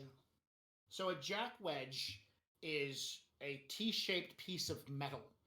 So it's flat to one side and it's got a ridge. And the way it's designed is the 2 flat pieces get stuck together and then a hydraulic press grabs onto whatever you're trying to split open and it goes in and starts pushing from side to side. And so the 2 pieces of metal are connected in the middle by a hydraulic pump. That hydraulic jack begins pushing them apart. And so as you guys are heading down the red line, getting as far as you can see the tunnel ahead, 120 meters, it's a decent distance, and you can see people in that tunnel. This wedge shoots through those large steel doors that slam shut. It begins prying it apart, and you can see that plane. You remember seeing it was like parts of it moved in different strange ways. Now it looks like some sort of weird xenomorphic alien robot thing. And it's huge. It's got 2 large mechanical hands that have grappled on either side of the door. And it's pushing it back. And then it has this wedge. And what you notice is these 2 mechanical arms are not its only pair of mechanical arms. Another pair of arms nearby are poised. A 3rd arm has grabbed a hold. A 3rd arm is using the jack wedge to push it open. And then the 4th arm comes around. And from what you can see, some sort of large 5 to 8 meter long device. It's like a long metal box. And inside of it looks like white hot plasma rolling around. And it looks like a giant laser sword. Like, who needs this? But this thing has one. And you guys are running. As the massive plane thing has pried open an opening, it's what would best be described as a head or an aperture of some type, which is open. Arco, by the way, you get to watch this because you're not carrying anything. You can look over your shoulder a lot. This part of this robot moves forward. This aperture opens, and from it, those drones, slightly familiar to the drones that attacked the train, begin pouring into the station. They are rotary drones that have some sort of large, bulky underside that resembles a pair of arms and legs dangling underneath it, and they don't have that giant, like, railgun-looking attachment on its arm. They just seem to have hands and feet that are very similar, just feet and feet, or hands and hands, very ambidextrous-looking appendages.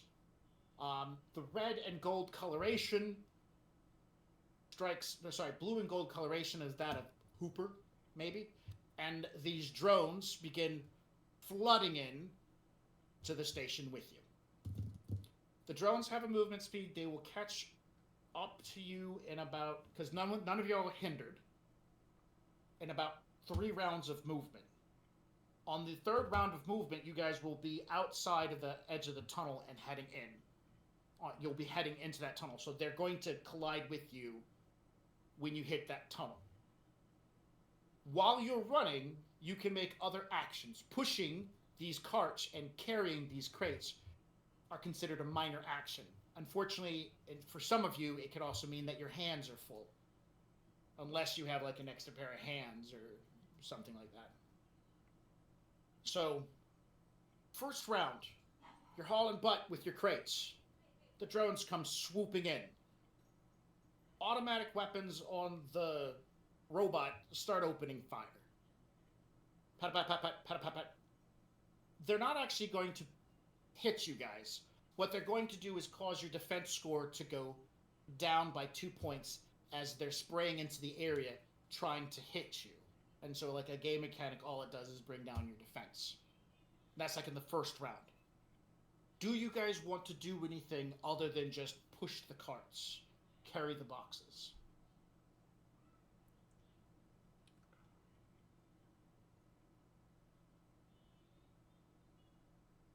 I think because I've got the crawler minigun following us as well, I would probably, if I have an opportunity, lay down covering fire back the other way. You can lay down some covering fire, some spray fire, whatever it is, because you can tell the drone what to do with one of your minor actions, and that can be to shoot at incoming drones or return fire to the large base robot.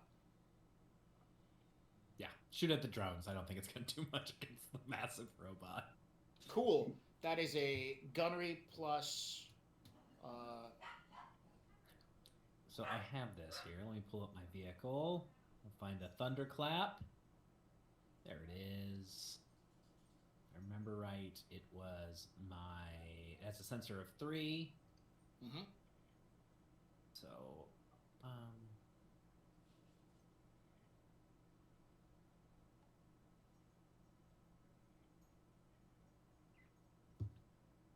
think that's what we did last time.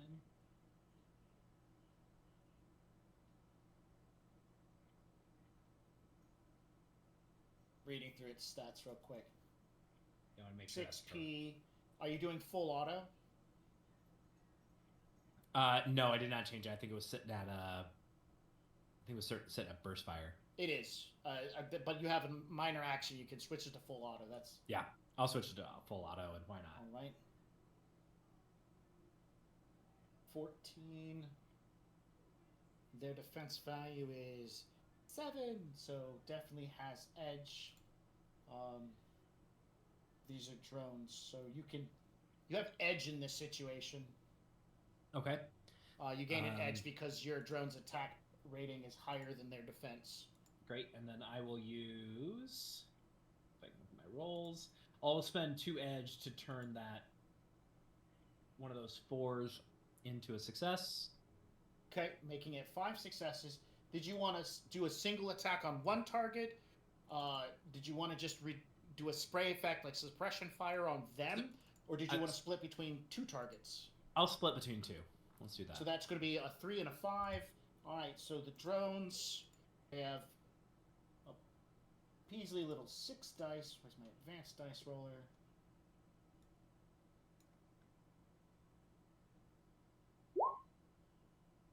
One, 2, 3, 4. That was really good for one of them. And so that's a dodge. And the other one's 1. So the 3 and a 2, we'll say the 3 went first, so the 2 hits. That's 7 points of damage to it. And now it makes its body roll. 1, 2. Both of them are failure. Instantly destroyed 1. So the drones begin buzzing, diving, and whatnot, and as you start spraying, one of them just gets obliterated right up the bat. As several rounds from the minigun begin opening fire from the thunderclap. All right, that's round 9. So you guys are still moving. You're still moving. That's a minor action for you. It doesn't slow you down. Arcole, did you want to do anything? I think I'd like to send Gross back just to cause some general mayhem. What can I do? As far as disrupting these drones as much as possible. He can hit 1 drone at a time with basically a data spike. Data spike. And I do have. He has 8 dice. Got it. Oh, okay. So rolling 8 dice rather than rolling from me. Yep. Because you're not doing it, he's doing it. You can aid him in a data spike, but for the most part, he's doing it. You're getting him to do it on his own. Gotcha. Their firewall is... Their total defense, matrix defense, is a 4. And his attack value is an 8. So, it's 4 different, so he has edge in this.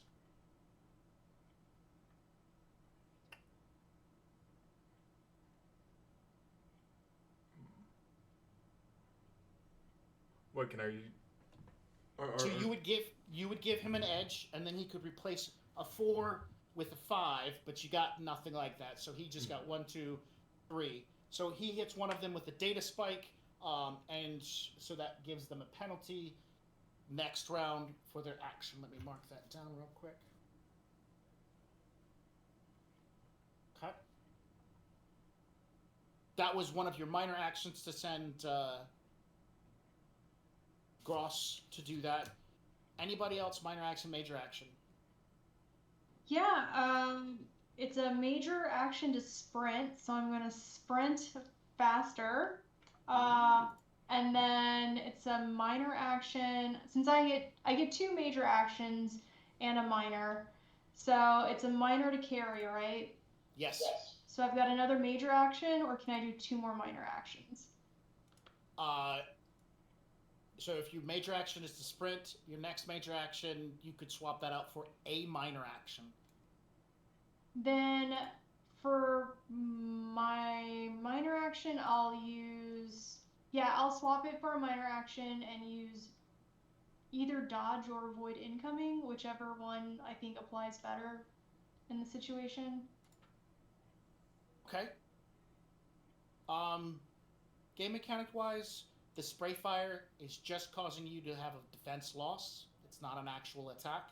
Until the drones get there, you won't actually be attacked. So you could probably just use 2 sprints if you really wanted to go that fast. Yeah, girl wants to go fast, yes. Okay, by using 2 sprints, you are now at the entrance of the tunnel. You can see your designated target, where you're headed to. Those little people. They look like they're smaller than dwarves. They look like dwarves. And so, anybody else want to do some major action stuff like sprinting and whatnot? Yeah, I'll get a little hitch in my giddy up. For all it's worth, our Cole will hop in and try his best to help out Steel Tiger tugging along those boxes. even though it may be, some nothing. So Steel Tiger, you have a major action. Do you have enough to do 2 major actions? I do. Did you want a double sprint like? Yeah, I mean, I'm going like balls to the wall. Just Sure. And all right, our Cole, make an athletics plus agility roll. You reach out to give a push on that little cart, and then he turns on his cyber moves, and 2 successes! Yes! Steel Tiger, as you are pushing, like your math chip tells you what should be happening, and there's an excessive amount of weight by a few kilograms. When you realize, you look down, and at your high-speed sprint, our Cole is hanging on to one of the handlebars, and he has a terrified look on his face as you are sprinting with the 4 on the cart, and our Cole is dragging along with you. Nice. Let's move. He's got that terrified, Just hold on. The don't stop, but please be careful look. Okay. So let's go ahead and say, after bouncing around from the train and being dragged by Steel Tiger, you have 1 stun. You can't say versus this. This is definitely, you get beat up. That's fair.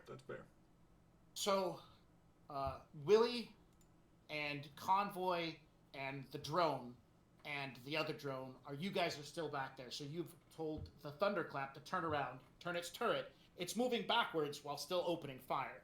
Yeah. And you're running next to the security drone. Yeah. And you still have a major action. You could use your major action to sprint a little bit, and then you could use your last minor action, because I know that you have 1 major and 2 minor. I believe so. How many d6s do you roll on your normal initiative? Oh, just 1d6, so only 1. Okay, so Or no, you it's could just- yeah. you could sprint, but the drone won't be able to sprint. Yeah. So you were pretty much stuck with the drone. And the naked convoy, he sees everybody running super fast. He's not designed to do that, so he's just going to run at a normal speed. So it's just you or your major action. I guess I can, if there's any way to like hold it, but I don't think there is. So Nope. Grab a gun, point it over your shoulder, and start shooting. yeah, that You're not shotgun I carrying pulled. a box. Yeah, right. And you pulled out the shotgun, which is the. Well, I thought you grabbed the flamethrower. I did change my mind to the flamethrower. You're right. I did change my mind as soon as I remember there was a flamethrower. I mean, clearly I'm gonna grab the flamethrower. Well, I mean, the Renraku tsunami has a 20 drum capacity to it. Why a flamethrower is cool, but a shotgun with 20 rounds of ammunition. That seems more likely. Shotguns are my flavor anyway. All right, so do you want to use the shotgun? I'll do the shotgun. Also, these are flying drones, right? Yes. Yeah, I'm gonna grab the shotgun. All right, it's loaded with solid slug right now, but apparently the last 4 rounds are scattershot, and so it's a quick click in your head when the smart. You have a smart gun, right? Yeah.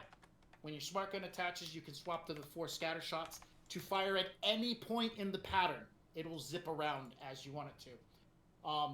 But it can do solid shot, single shot, burst fire, or full auto. Nice. Okay. I'll shoot just a single shot for this one because I am not the best with firearms. I am okay at them. All right. At this range, the shotgun's attack value is a 7. Their defense value is a 6, so you don't have edge. That's okay. Nope. Just like keep running. Yeah, it looks impressive. Like it went off, but you hit a section of wall, and the concrete bevels in, craters and everything, cracks, a large chunk of rock falls from the ceiling. Like, you did critical damage to the infrastructure of this place. All right. The two cyborgs have flushed all the distance between them and the opening of the tunnel. That's left is them to get into the tunnel to where the dwarf people are, while Arcole and all the drones are pulling up with some random fire. Heck, at this point in time, we have a couple of minutes. We should probably do one of those things called commercials. Sounds perfect. But wave out. Awkward waves.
Can I just ask, what does a summoning tea kettle look like?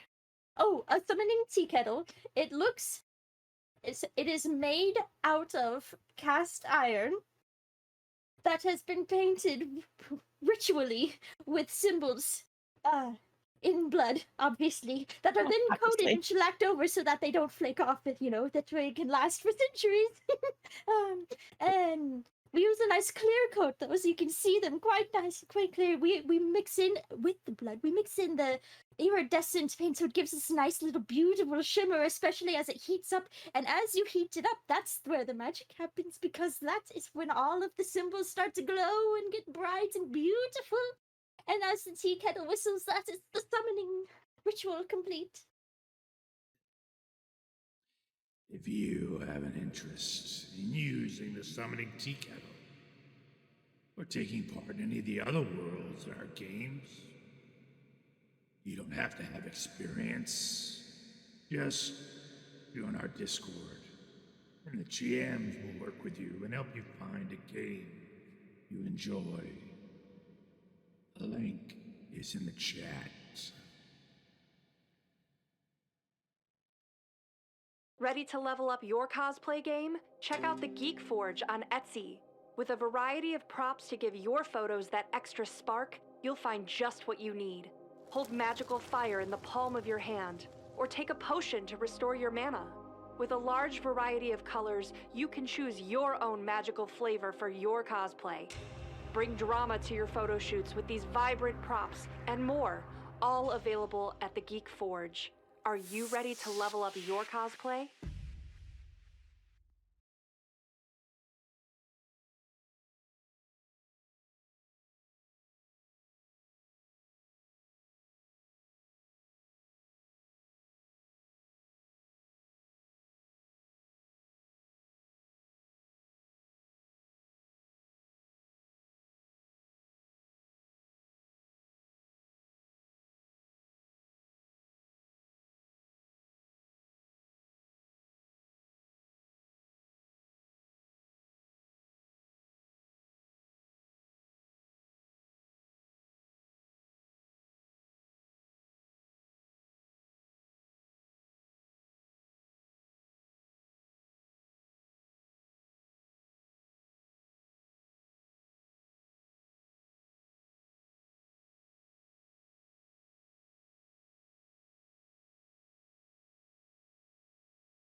Hi, everyone. So now that we're back from break, I want to remind you again that tonight you can enter in for a chance to win an online miniatures hobby consultation from Ford Fish.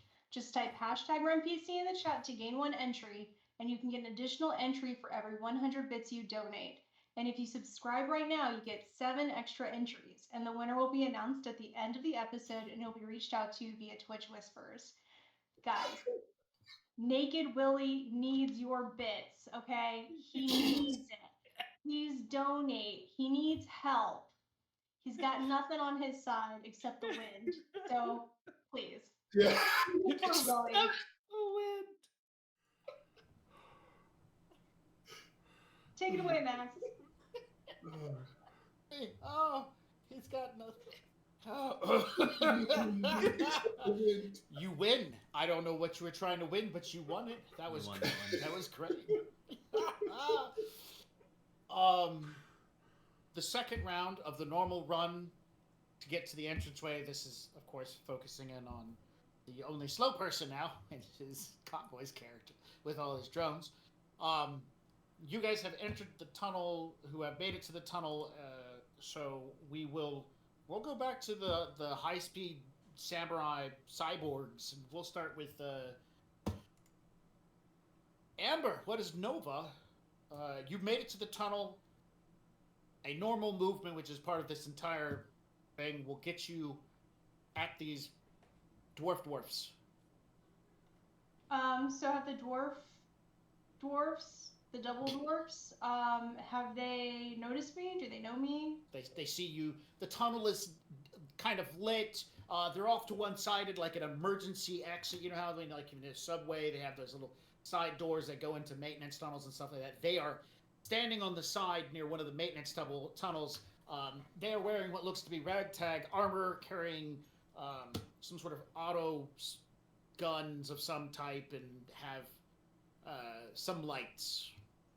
Most of them probably see in the dark, so they don't need too much light, but they're armed, they're armored, and they see you, and they seem to be aware, and so they're waving at you. Hi, hot incoming. Take this. And then I just put down the gigantic heavy crates. And then I'm going to use so dropping an object is a minor action. So Yes. I'm going to drop that. And then for my major action, I get 2 major actions. So I'm going to ready weapon and then full defense, I guess, to see if I can try and help. So I guess I'm going to try and shoot back. What weapon are you readying? My Ares. Cool. You are within medium range with your Ares if you wanted to start shooting at the drones. Long range if you wanted to shoot at the giant robot. Medium, so we're going to go with drones. Cool. They have roughly 5 health, and they have a defense of 6 and a body of 4, so that's what you're working against. Their defense value isn't that great, so if you've got an attack value of 9 or higher, you've got an edge to hit one of them. Amazing. Cool. So I'm ambidextrous and I have 2 of them, so we're going to just, I can only shoot 1 at this point, so I'll just shoot 1. You can shoot 1 twice by splitting your pool. I don't like to do that. Full value.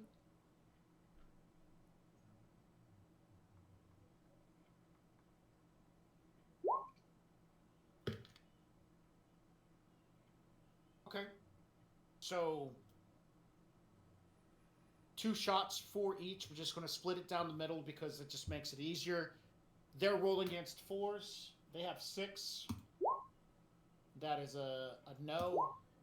And that is a no. So what's the damage of the gun is 4 plus an extra 2. So that each of them are going to take 6. They have a body of 2. So I'm just going to roll 4 dice. The first 2 dice are for the first drone. The second 2 dice are for the second drone.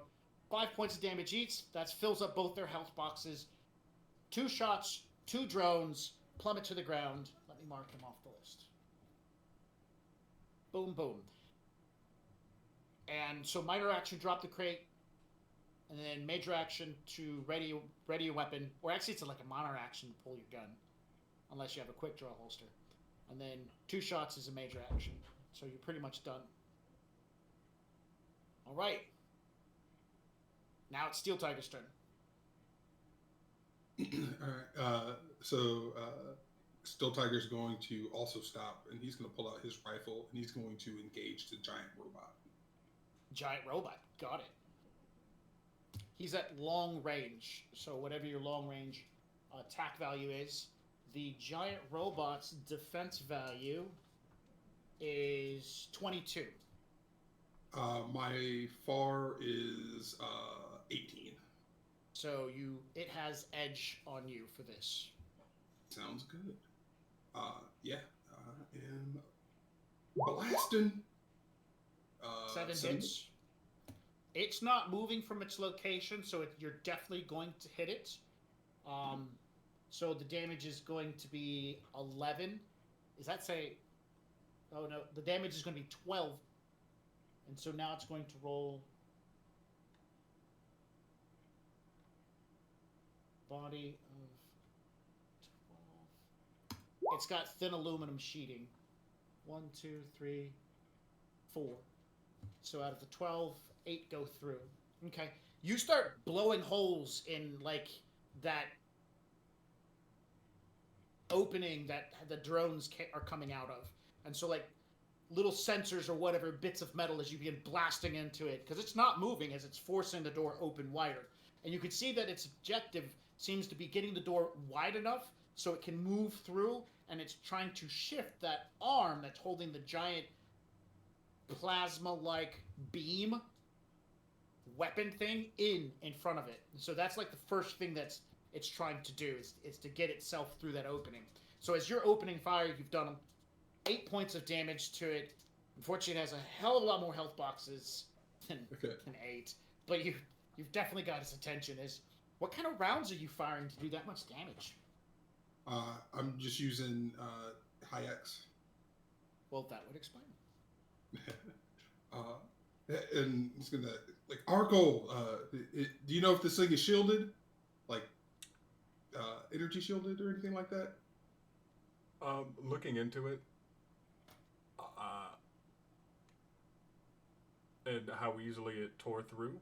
I'm assuming a matrix or some form of search to see if this would be shielded. But given how the bullets tore through it, probably not. Say probably not. Yes. No, I mean, like electric. Like I remember some of the drones had like electric shielding or whatever. Insulation. Insulation. That one. You'd have to. That would be an engineering role, and that would be a convoy question if he could kind of like get good eyes on it and high dice rolls. I'm a little busy. Yeah. I'm high booting, just trying to keep going. Other than opening fire with your rifle, did you want to do anything else? You still have major action. Use the minor action to draw your weapon. Yeah. Did you want to finish moving up to the little people? Of course. All right. He's gonna like make a firing retreat towards backing up towards the dwarves. Dwarf squared. Are they squared or cubed? They're squared. Cubed they'd be dwarves. Yeah. D3s. Arcole, he's still moving. Are you hanging on for dear life, or are you going to let go, or what? I'm assuming that the boxes got left down. No, they got pushed all the way. He turned around and started walking backwards while firing his gun. Some sort of alien marine style, 2 things at one time action there. I'm going to see how much cover. I'd like to run over to the dwarfs and see how much cover I can get behind the boxes that Nova had previously sat down. Yeah, not a problem. They're large enough to cover you. Perfect. Now, in order to overlay somebody else's icon or to change its icon for the giant mech warrior, what would I need to change, say, his icon to one of our own? You mean, well, you could change whatever his icon looks like so it's decorative. What do you mean by change his icon? Like, take it over? Take it over, make him seem... Because there are more drones, correct? I'm assuming a lot. Yes. I'd like to change his icon to effectively look like an enemy to the drones. Is that... Yes, you want to spoof the Yes. drones. They're all on the same network, so you have to get through their network. And then you just spoof their control device to say, hey, the giant robot is your enemy. So you want to hunker down? Do you want to go cold sim, hot sim in, or just kind of do all this from the concrete? You know, just sit there and punch buttons, try to... Because you got to first get in, you got to get past the firewall, but you need to spoof it. Mm-hmm. That's a spoof function. I would like to cold sim in and get assistance from Gross. Cool. He, of course, rolls 8 dice, and that acts as a team bonus. Would I roll that before, or...? Before. And then whatever successes he gets adds to your actual attempt to spoof. Oh, well, didn't mean to do that one. But...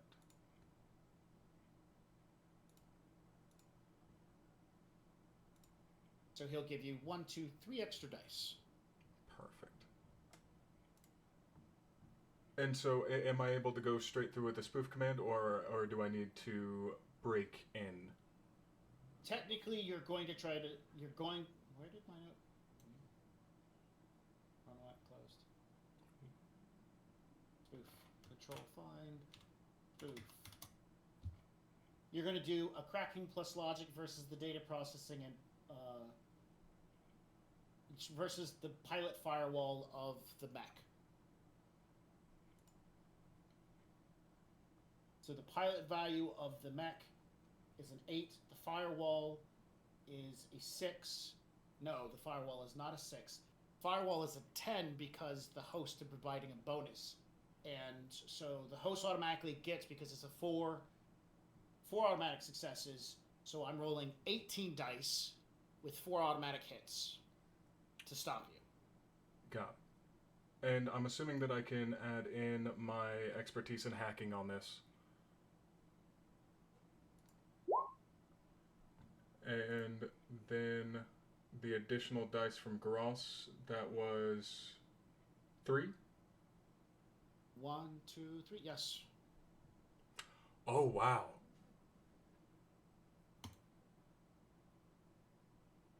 Gross dropped the ball on this one. Yeah, that's a glitch. His assistance was not actually... Well, it's not a glitch for him. The dice he gave you weren't useful. So the robot had a total of 9 successes versus the 3 that you got. You did nothing to its firewall. Your command bounced right off of its information, and yeah, that was pretty much it. It was like a wind up. Here's the pitch. It's a long fly ball to center field, and it's caught. All right, these people are out. Go home. Still panting and kind of, you know, just still cold simmed in. He just, you see his body slump just a little bit further down. Like, obviously, like, he's not necessarily, you know, fully in it, but yeah. All right.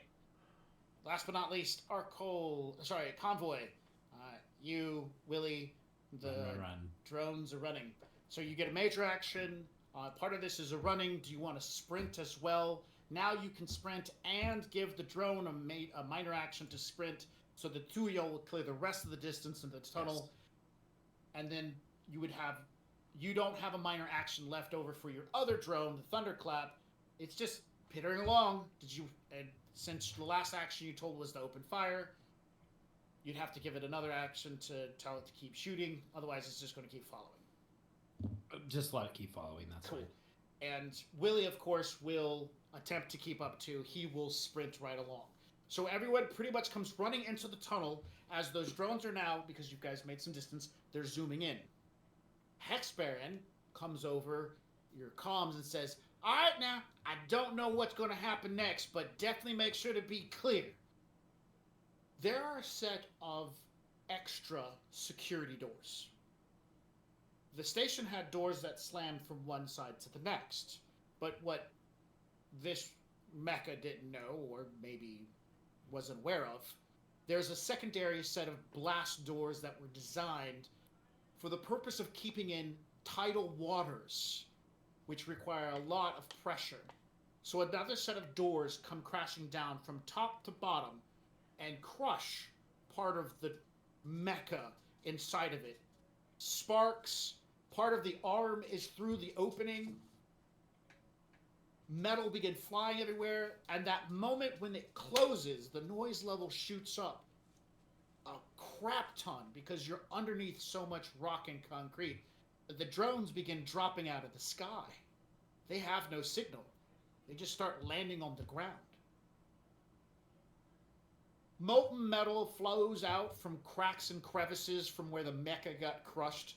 The large metal plasma thing is now bent. The large mechanical arm/device is twitching on the other side. It looks, or it could look, like some sort of gory horror movie as the monster has been crushed in the opening. And at this point in time, it's a relief. Until one of the double dwarves speak. Thanks so much for helping us. We're really glad that you came. They've been trying to starve us out down here.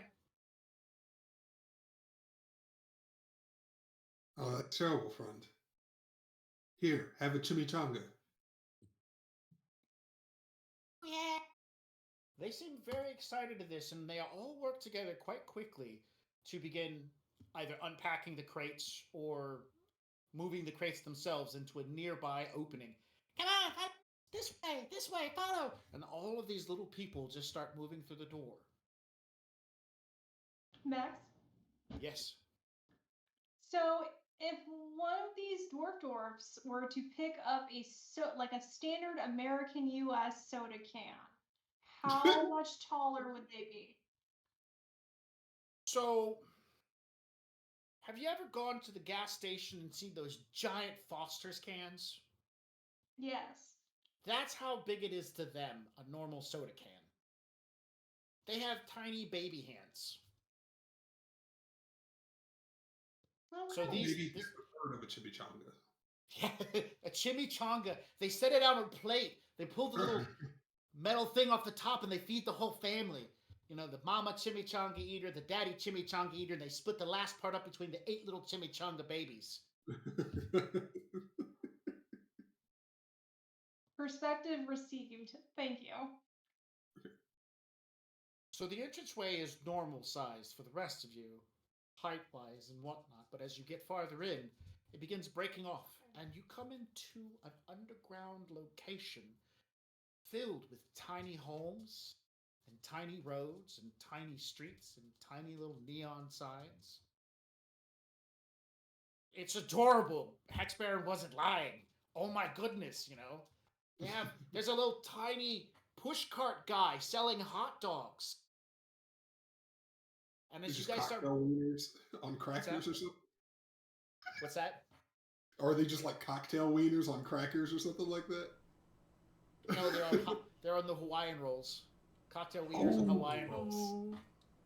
Dude, I still need to make those ones again. Oh, sorry. That's why I brought it up. That's why I'm bringing it up, because of you. The Hawaiian rolls from like. Oh, so good. So yeah, it's a tiny village, and they're all singing like songs and cheering at you guys and whatnot, and walking in unison, and you think they're doing some sort of group dance thing, as they're all very happy and they're clapping. They all stand about. I mean, like, go ahead. Does anybody have any lollipops to give them? I'm totally getting Lollipop Guild vibes right now.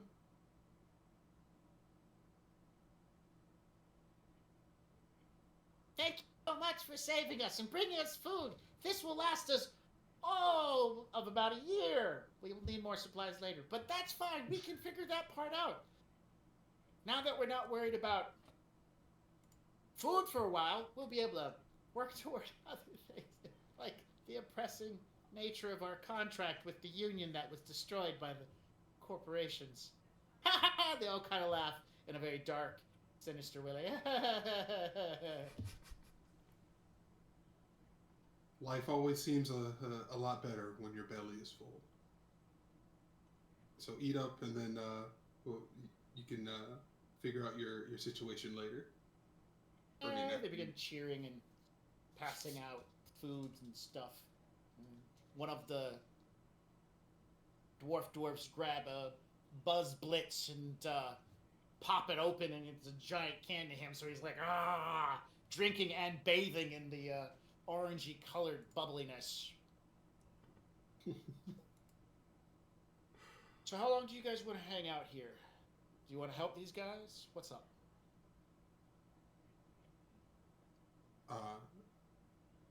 If the job, I'd much rather get home and change out of these greasy clothes. Perhaps our new friends will help us to maybe find a safe way out. Yeah, that would definitely be appreciated. You want to get to the surface? In a discreet manner, if you can. We can definitely help you with that. We've got all sorts of secret passageways throughout everywhere.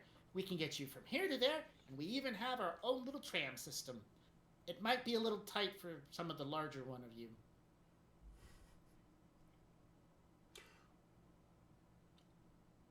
No, absolutely. All right. Sounds good. A little discomfort's no big deal.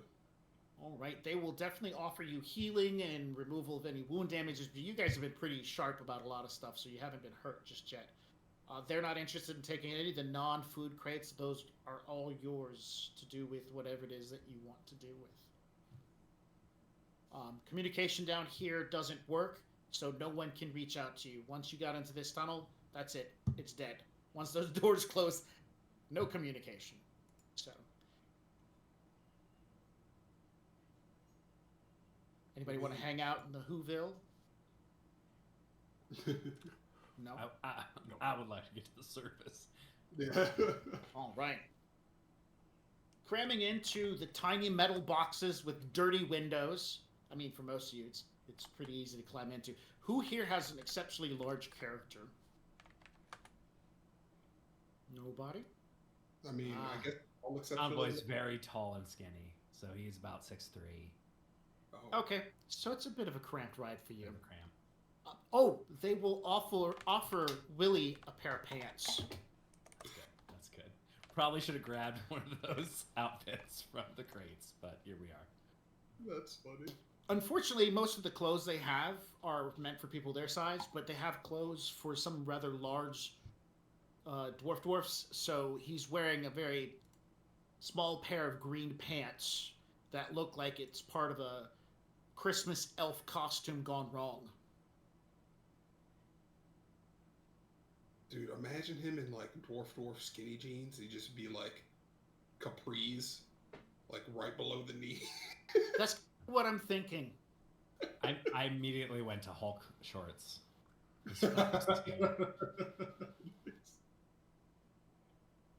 So you and Willie are stuck in the same car as you're riding along, and he goes, "You must be one of the older models." Yeah, man, I guess I'm what you call the original, or the alpha, if you will. They did a number on you. They definitely put some details into those wrinkles.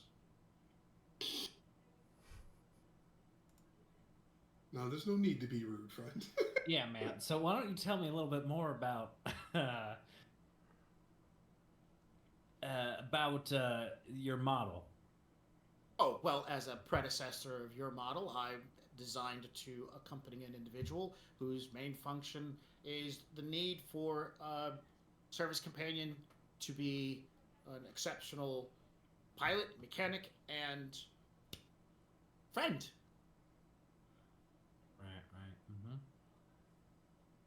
That's what we were designed for.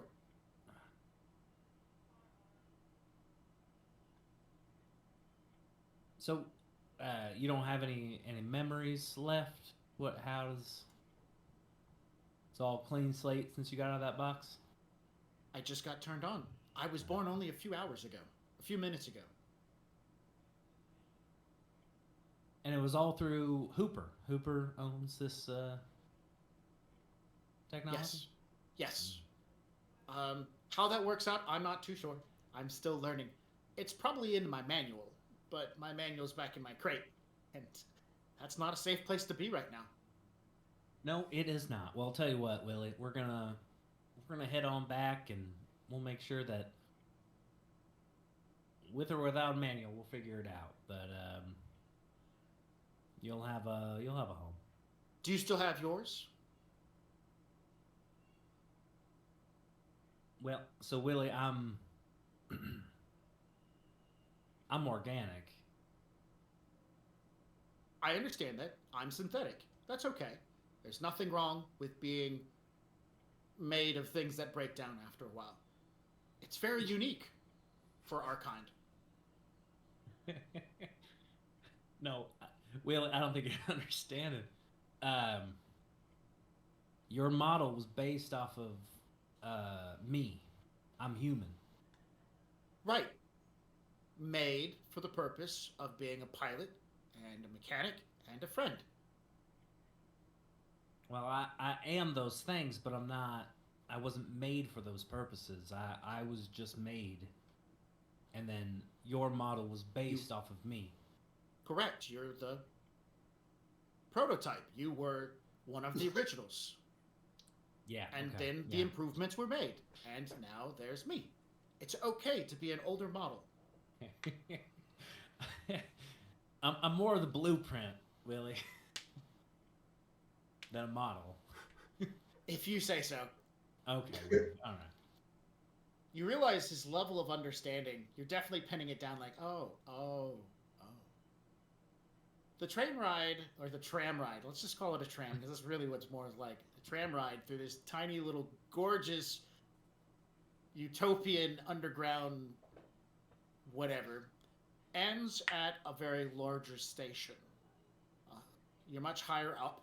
You have good signal to Mama Bear. And also the Hex Baron. She finally starts coming through. Oh my goodness, you guys made it out. That's great. I'm starting to pick up your signal and everything. Did it all go okay? Once those doors slammed shut, I couldn't see anything.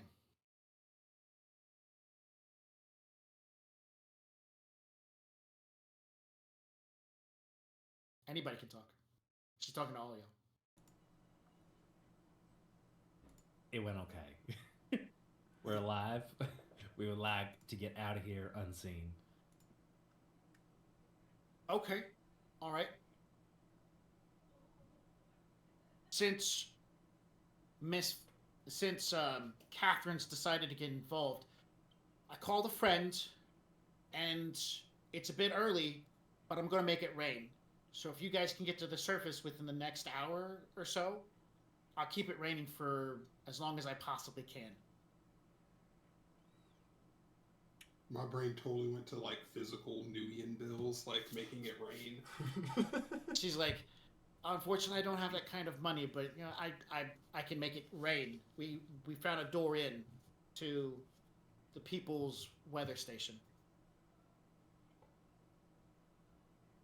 Does anyone here have safe house knowledge so that we can drop this stuff off in the meantime so we can get going faster and not look suspicious carrying all these crates we're taking with us? No. That is not something I have. She says, Hex Baron pops in. I have a friend. He does have a place where you can store things, and I trust him. You can pay him for protective services of your goods, or you can sell to him. His name is Esidon, and I'll go ahead and tag a location, an address for him, so you guys can meet up with him. Thanks. All right. So that, as agreed, you guys are able to utilize the tunnels, get out into a location where Mama Bear can pick you guys up, and as agreed upon, as soon as you guys break surface, the rain comes. And it's not just a normal drizzle or pitter-patter, it's thunderstorms and lightning bolts. Like, whatever that weather machine does, it got turned up to at least a 10 at this point in time. People rushing out of the streets, trying to get away from this strange event that most of them don't have even an inkling about it.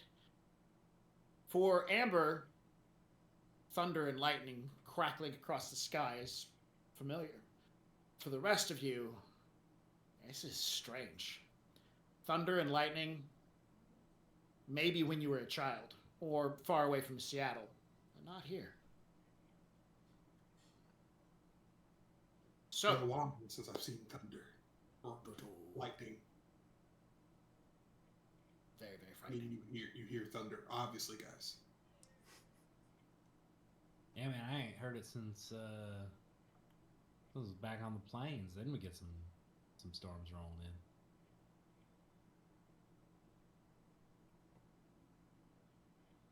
So do you guys want to head to this contact that Hex Baron has provided, or did you guys want to try something different? I'd like to run like a cursory search on this dude before we just roll up at his crib. Sure. Yeah. What skills would you like to use to do this cursory search? I would like to use the Ask Arkle to do it skill. Got it. I got metric search coming right up. Appreciate it.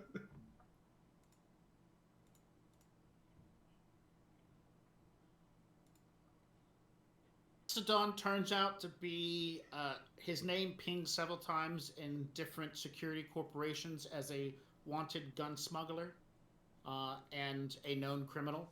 He has a bit of a rap sheet here and there for a variety of different things, including water smuggling, which apparently is as hefty as gun smuggling. Acidon is notably had surgery or cybernetic modifications. He is... I'm trying to remember the word. I know that... Oh. He's had his face changed to... Or maybe something changed about him. He looks like he is half man, half tiger. Or, sorry, half man, half lion. He's a very large, buff individual. He's got the whole main thing kicking as well. And tattoos, scars. Looks like a pretty tough hombre. Cool. I'm a fan of a man with a cat motif. That's sign of good character. All right. I got, you know what? The medicine I might be able to get to a contact. But yeah, the rest of it, I don't think there's much I can do with. Well, maybe we can sell some of this gear to Essedin himself. Well, Yeah. I mean, yeah, that's what we're going there for. Never mind. Yeah. I'm done. Selling and storage. Steel Tiger, aren't you an arms dealer? I am. I've never heard of this Essedin, or have I? You have. His name is, of course, probably more familiar to your good friend, your contact, whose name is not in front of me. Soka? Soka. Yes. You could reach out to Soka. Yeah, sure. All right. Ring, ring, ring, ring, ring, ring, ring, ring. Where are my notes for that? Oh, hello, Shinyu. What's going on? We just got done with a job, and we have a contact to meet up with Essedin. He sounds familiar. Where do I know him from? He was one of those that the Yakuza purchased to be removed from that Californian jail 12 years ago. He was imprisoned for drug smuggling and gun smuggling across the border to Aslantia. and he was serving time. And our friends across the sea, across the salt, decided that his skills were valuable, and he was willing to pay back the debt he created. So they broke him out. And if you remember correctly, we were part of that transport to get him moved to Seattle. Okay, yeah. That's making sense. He is definitely a Sino, and a respectable one at that. Okay. I appreciate the info, Soko. Will happily help you anytime. I mean, that's what he's for. So what I owe you this time? I have a job coming soon. Please make yourself available. It will be a few months as things settle down. Some stuff has happened, and there's a new job coming. Okay, anything urgent? Like, is everybody all right? Everyone is fine. Things need to be put in their right place. And my friend who you worked for recently will be reaching back out to you. Alrighty. Until then. Until then. And then, yeah, hang up. Okay. So Esden seems pretty legit. I don't think he's gonna necessarily explode us when we get when we step on through his front door. Okay, then let's do it. Let's see what we can unload on him and see what he'll hold on to for us until we're ready to get it. And then you need to make sure Hex Baron holds her word and erases your record. Yeah, where's that Hex Baron lady? He's gonna try to call her out. All right, ring, ring, ring, ring. Oh, it's you. So, see that you finally got up to the surface. I picked up your signal. I hope you didn't mind the little lightning storm there. It was very impressive from my point of view. Pulled out all the stops on that one. But yeah, more importantly, can you erase all my info now? As agreed upon, I will send the only physical copy that I have to you through a courier. And as of right now, I'm deleting anything else that I have, as agreed. Promised. You can have your friend look over the chip and then run a trace back when you get it. Appreciate it. Of course. Thanks for doing some hood for us. Of course.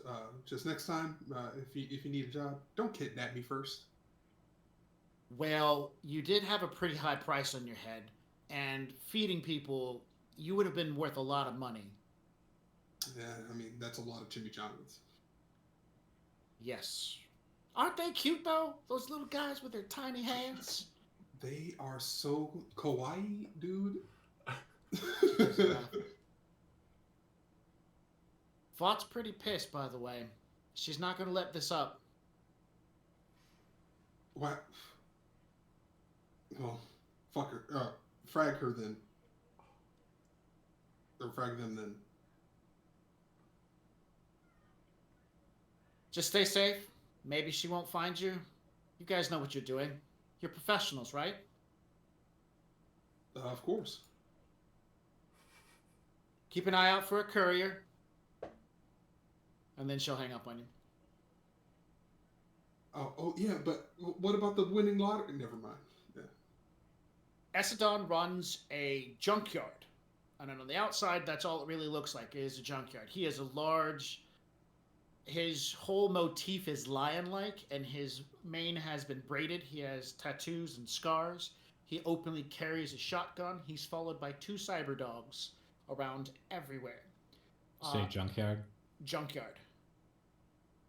Amongst everything that you see, it has the outward appearance of the junkyard, but once you guys explain who you are, he's going to charge you 500 yen for having access to the secured lot, as he refers to it, where some of the better junk is stored. Once you get back there, you can see that it is not a small operation, it is a large operation. It has some communication equipment that seems to be scrambled and jammed, as well as a variety of different easily locked up storage facilities. For 500 new yen, you buy his discreet access to this back room. And if you're looking to buy, sell, and purchase, since Hex Baron is your friend, he will definitely give you a good deal. He will at least try to get close to 60% market value for whatever you're trying to sell, because he can move things. If you just need something held on to, not a problem. Every month, though, there's going to be an additional 100 new yen for you guys to hold a lot in this secured location. If, for whatever reason, you bring in a tracking device, they're going to scan everything to make sure there's none. But if you bring in a tracking device and things go sour, they will definitely figure out who it was. That's not a threat. That's just, a heads up. If you need a place to lay low, he has options. He has a total of 3 safe houses in the city that are above ground.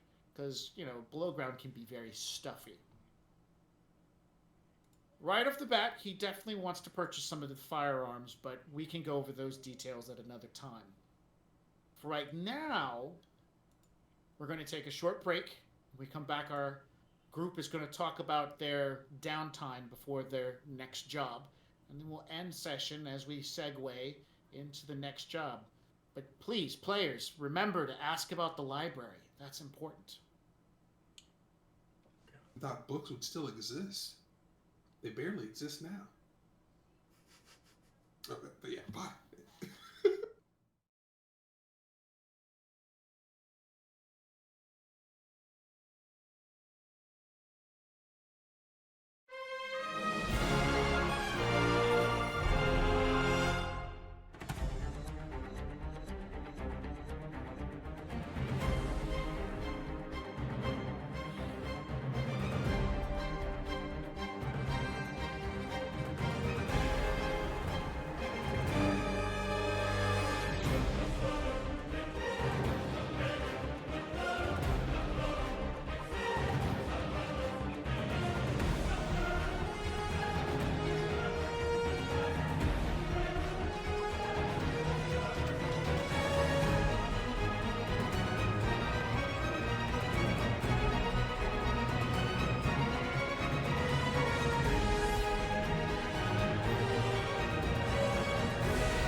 Can I just ask, what does a summoning tea kettle look like?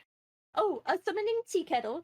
It is made out of cast iron that has been painted ritually with symbols in blood, obviously, that are then coated and shellacked over so that they don't flake off, that way it can last for centuries. And We use a nice clear coat though, so you can see them quite nice, quite clear. We mix in with the blood. We mix in the iridescent paint, so it gives us a nice little beautiful shimmer, especially as it heats up. And as you heat it up, that's where the magic happens, because that is when all of the symbols start to glow and get bright and beautiful. And as the tea kettle whistles, that is the summoning ritual complete.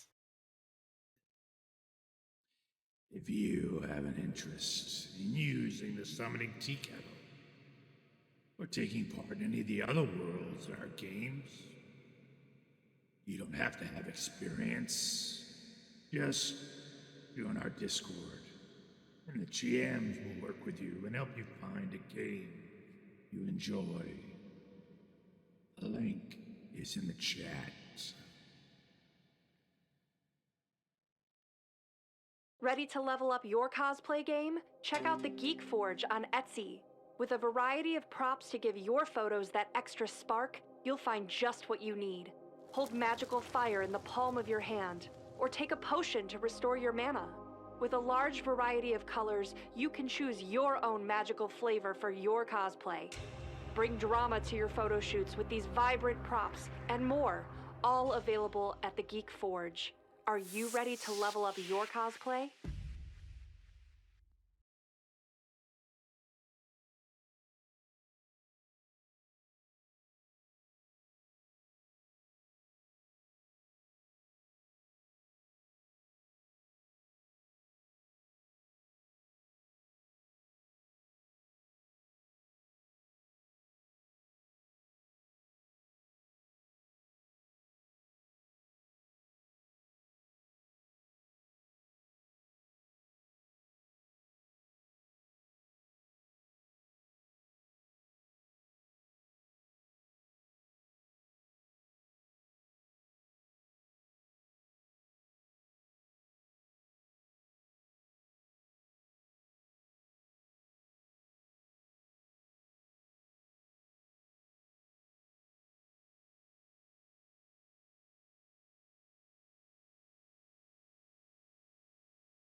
92 times.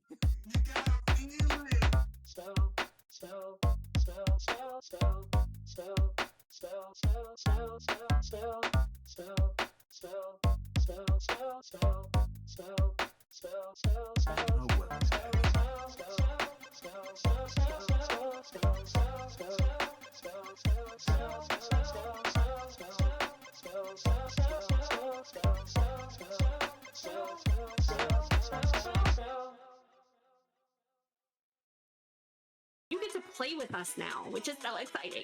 So with channel points, bits, and subscribes, you can give rewards to the player of your choice. So how to do that is, no, not Bob.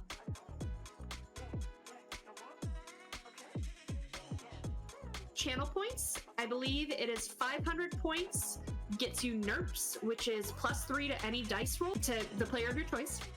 For 1,000 channel points, you can do a point of edge to any player. And for 2,500 channel points, you can do 4 edge to the player of your choice. Now for bits, for 100 bits, that's $1, you can do the NERPs.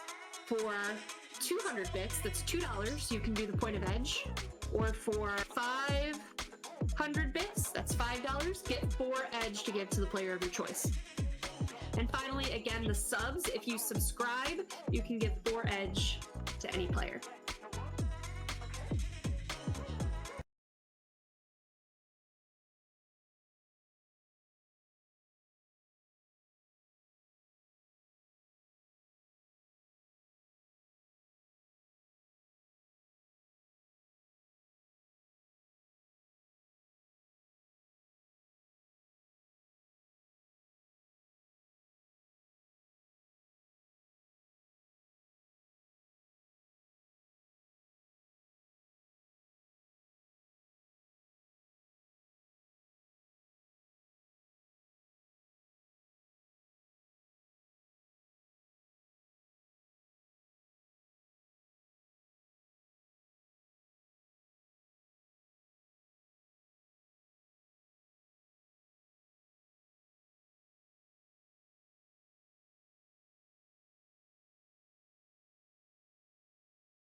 Hi, welcome back.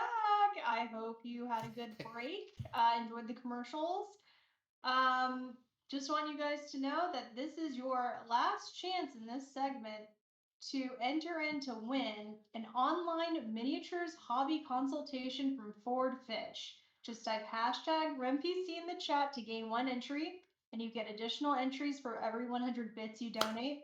And if you subscribe right now, you get 7 extra entries, and we will announce the winner when we come back from our final break. So start typing.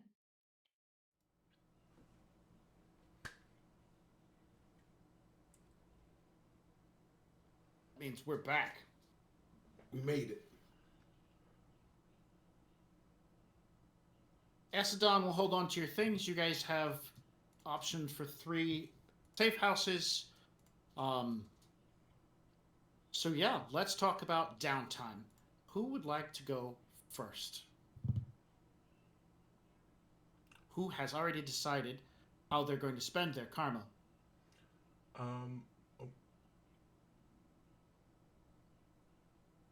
Our well, it looks like Convoy is just like shaking. Yeah, go for it. All right, cool. All right, I'm just gonna get this over with. So, I am taking the 3 months to get in better shape. My asthma attack on the railroad tracks made me realize that maybe I need to take better care of myself. So, Convoy is actually, he used to do some boxing in the past, so he's going to join a boxing gym, and he is going to spend some karma to gain 2 ranks in athletics. He's also going to grab 2 ranks of Built Tough, because he's going to be taking a lot of hits. And he's taking 1 rank in Biotech, because he probably had to learn to sew up some cuts and such. And then he is going to get his specialization in land vehicles and do that time, and a signature move. Ooh. Maneuver, Excellent. rather. Maneuver. And that is excellent. That is quite literally all of my karma. Man, that is like a lot of stuff to be doing. Yeah. You're like hitting the gym every day, eating your Wheaties. Yeah. And then driving sometimes. And then driving sometimes, practicing driving, getting out in the city and stuff like that. Okay. I shall pick Amber next. I don't know which direction she's in. Oh my god. Well, she definitely recalls, if no one else recalls, that Miss Fox, I believe is her name, was able to connect Convoy's eyes to the Hooper job we did. So she's definitely going to get that retinal duplication. And that allows her to... She's going to get a reading too, which puts me really close to not a person anymore, but not just quite. And it allows her to have 2 sets of retinas, and she has been promised from Semper Sam that they belong to foreign nationals across the salt, and won't be a problem for her to use that. Maybe, hopefully. She's also going to pick up the exotic weapons rating 1 skill and reflex recorder firearms, and that'll give it a +1 to that skill as well. And then I wanted to buy murder armor because it sounded fun, and it's much better than this vest that I have. So that's good. And then I think at that point, she's just going to pay for cost of living expenses. And then she's going to work her shifts at the Stuffer Shack. And then she's going to do like some community jobs that are above board and non-lethal. And she's just trying to get like a better like hold on this new modern town that she's in. And like, what does it take to go visit Emerald City? Like, Good questions. And how difficult is it to find a library around here? It's a good question. We can do that here shortly. Okay. Those are some nice advancements in your character. Definitely trying to mold, fit in, and prepare for that new kind of lifestyle that things are happening, around you. So it's good. The eye thing. Planning ahead. All right. Arcole. I don't, again, know where anybody is around me. So I think he's over there. Well, Arcole, still, of course, being able to see through eyes, and sees Convoy really putting in the work, realizing that he can't be the only one physically being held back right now. Also, Nabs having Gross pull up some aerobics videos down. He's not very social. He's down in the train car. Nabs 2 ranks in body and agility, as well as getting his strength up to 3. He is trying his hardest to try to keep up physically with the rest of the group, especially after getting dinged up like that, being pulled along by Steel Tiger. As much as he loved being held by Steel Tiger, he does find it minorly emasculating. I guess Steel Tiger can return that baby Bjorn he got. I'll just put it back. My strength is still at 1. You can hold me, baby. Oh, I got you. But yeah, Excellent. that's all he's doing. Okay. Convoy puts on a Western love song. I don't know which one. I'm not ready for it. Loving by the Dashboard Lights. Oh, meatloaf.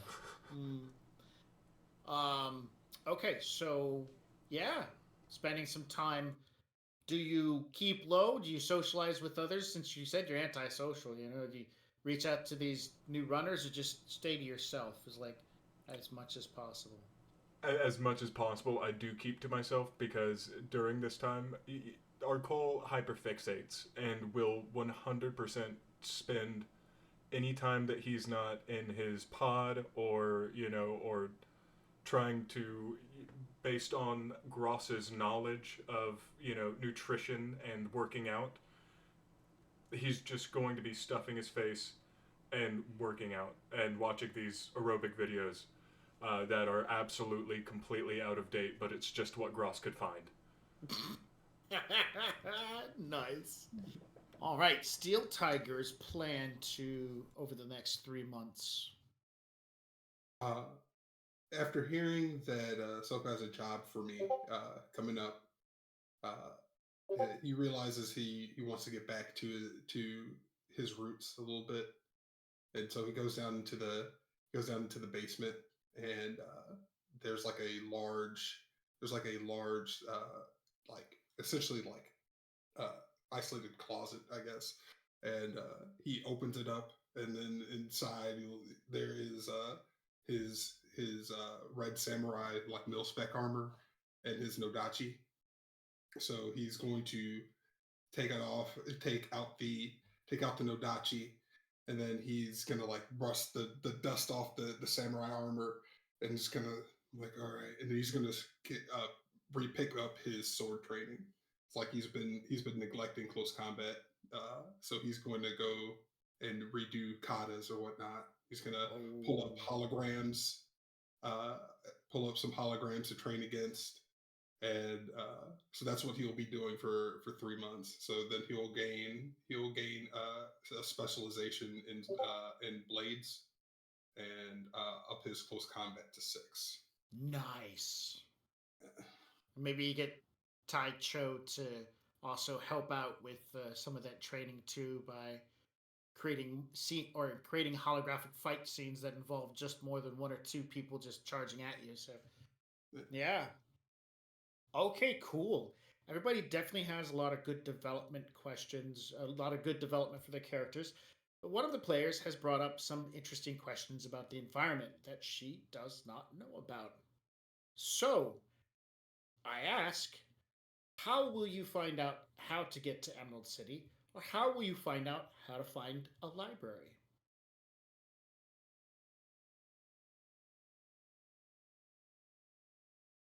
I'm gonna go. I'm. I wanted to talk all of a sudden. I am going to not ask my teammates because this feels embarrassing. So I am going to conduct a simple matrix search on my own. That should be pretty basic. Okay. As far as it goes to getting to Emerald City, there are several websites that direct you, ways that seem simple enough, but once you start delving into it, it starts asking pretty pertinent and sensitive questions. Where are you from? Where did you live? What's the name of your first cat? And stuff like that. What seems to be an easy kind of couple of steps to, I'll just put in some fake stuff and use my fake send information, turns into a back and forth of emails and different websites, and then there's a waiting period of time, and it just keeps seeming to get longer and longer to find a way to buy a ticket to ride a train to Emerald City.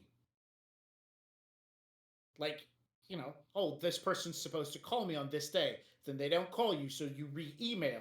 Oh, sorry, that person was out on vacation. They'll be back next week. It seems every time you turn around trying to get to Emerald City, there's something that delays it. When you do a simple matrix search for a library, you find a nearby address and then you go on a short hike. Maybe you took a ride with one of the local cabs or whatever. It drops you off and you wandered up and down a block for probably a good solid 5 to 7 minutes before you realized that the library that was listed must have been a mistake, because it seemed to be nothing more than some strange phone booth. Till you stepped in and you realized it was a non-invasive access to a bunch of data via holograph inside this booth. And it introduced itself as a library. No books, no tables, no kids' play area, no person to greet you at a door, just a electrically generated image and plethora of things to read. Nothing to physically touch.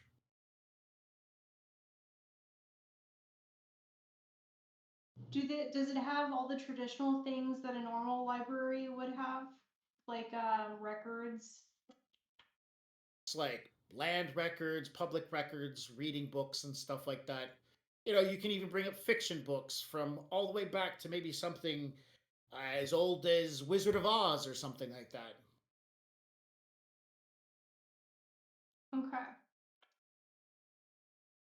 Then I think I'm going to give Johnny 2 fingers because he's still around, just really old. Mm-hmm. I'm going to give him a call and I'm going to ask him about getting to Emerald City. Right. It's a bit hard to do when you want to get up there. A lot of the people I know, it can take a couple of months if you're wanting to get up there. The rich, the higher society and the corporations tried to keep us people down here from getting up there. A friend of mine tried to get up to that theme park. I can't remember what the heck it's called. It's some sort of theme park, cartoon characters. And had to plan out 6 months in advance just to have it canceled on him. Reason was booking issues. Didn't even refund their money. I mean, I can help you, point you in the direction of how to get up there. Just not the legal way. If I wanted the legal way, I wouldn't call you Johnny. Excellent. If you go to, there's a one of those fabrication stations. I can't remember the number on it. I want to say it's 13. It's located beneath one of the pillars for that Emerald City. It's kind of run down and not used anymore. But there is a maintenance elevator that still works over there. It's used once in a while for some of the larger cargo that doesn't fit a more convenient elevator or is just more convenient to use. You'll find a way up that way. The security is a little less, and cameras generally don't work. I'd be the best bet. Otherwise, you're going to need a really good ID, and you can fake a ride on one of those fancy trains. Especially if you got a hacker who can get you past all the electronic bits and pieces. Who's selling sins to get people up there?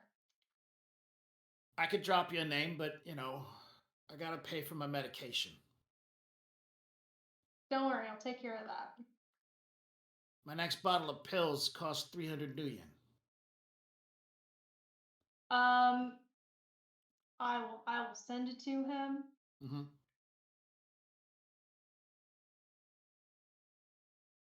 Have you ever heard of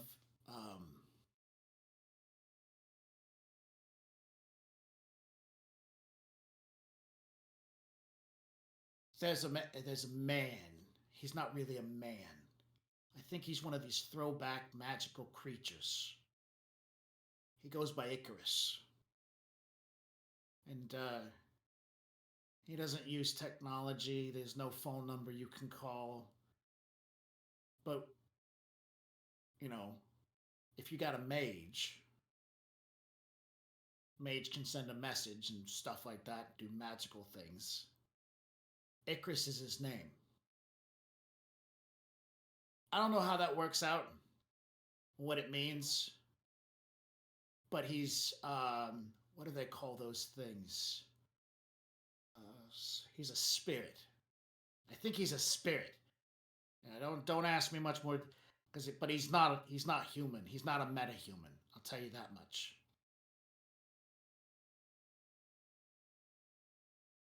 Okay, no problem.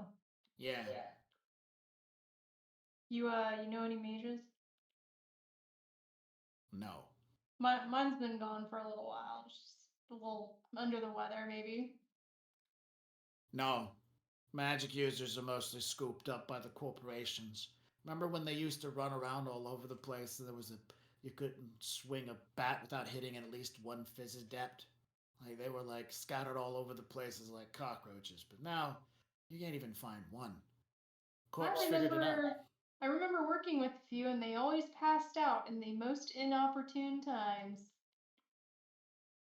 That sounds like a misfortune. But no, the corpse scooped up mages left and right about 2 or 3 decades back. That's a shame. Well, thanks, Johnny. I really appreciate it. Let me know if you need any more help. Yeah. I wish I could help you get in contact with Icarus, but like I said, he doesn't use his phones or machines. Just magic. Okay. Take care. All right.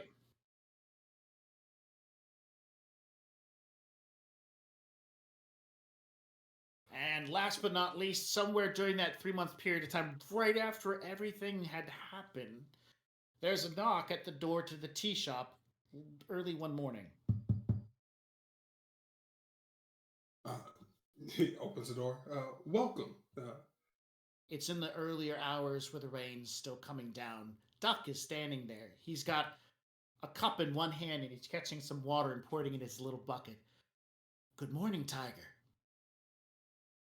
What's going on, Duck? How are you doing this morning? He steps in out of the rain, pulls his hat off, tips it over, and then holds it out.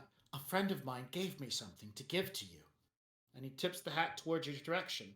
And inside of it, you see a paper envelope. Oh, he's going to reach in and grab the envelope and then... puts the hat back on. catches some more rain as it's coming down. And he's gonna slide him a cool 1,000 new yen.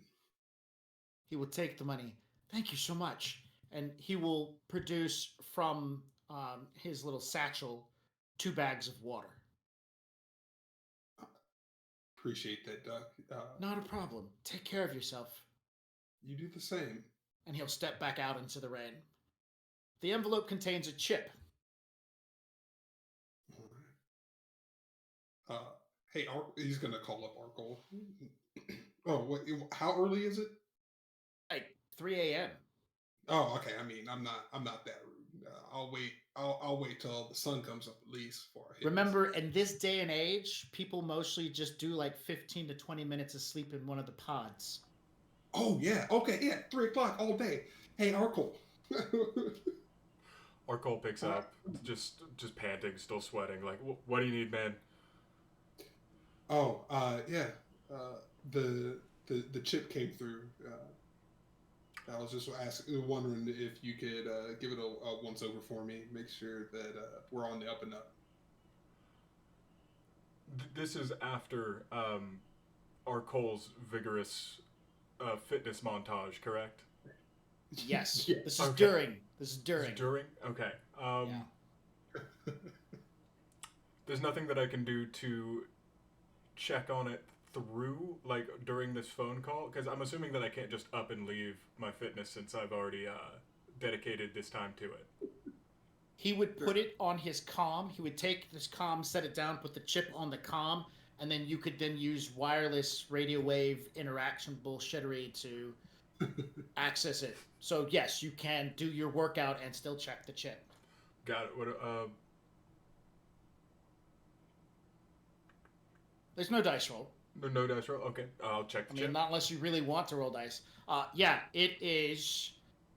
As you begin perusing over it, there's a lot of mention of Steel Tiger's real name, which, for the purpose of the game and the audience, I'm not saying it out loud, but it definitely ties in to him with images, icons.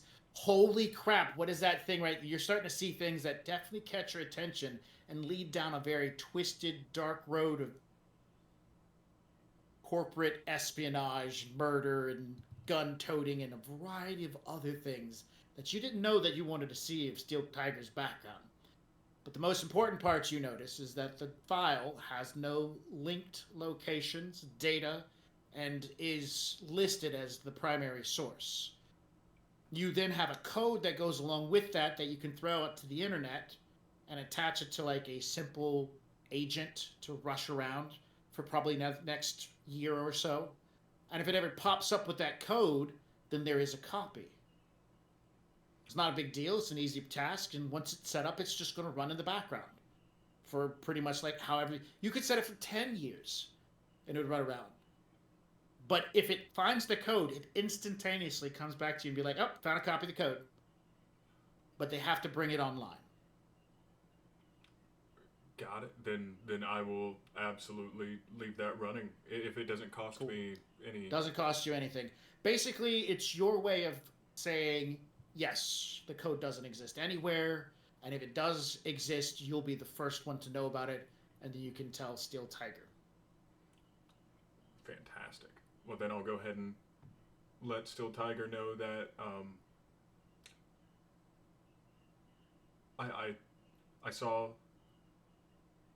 everything. A little bit more than what I was ready for, but it's the original, and I'm gonna put out a fishing line to make sure that nothing else like this pops up on the internet. If not at the least for your sake, at the very least for everybody's stomachs, because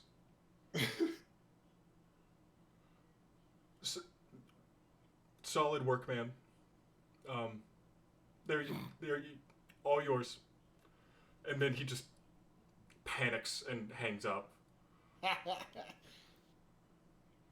Okay. He's just kind of like looking at his comm, like I hope I didn't scar him or anything. All right, he sends him a text. He sends Arkle a text. It's like, I appreciate all the help, and he's also going to send him 1,000 new yen. All right. So you have the chip. You can destroy it, or you can keep it. Your call.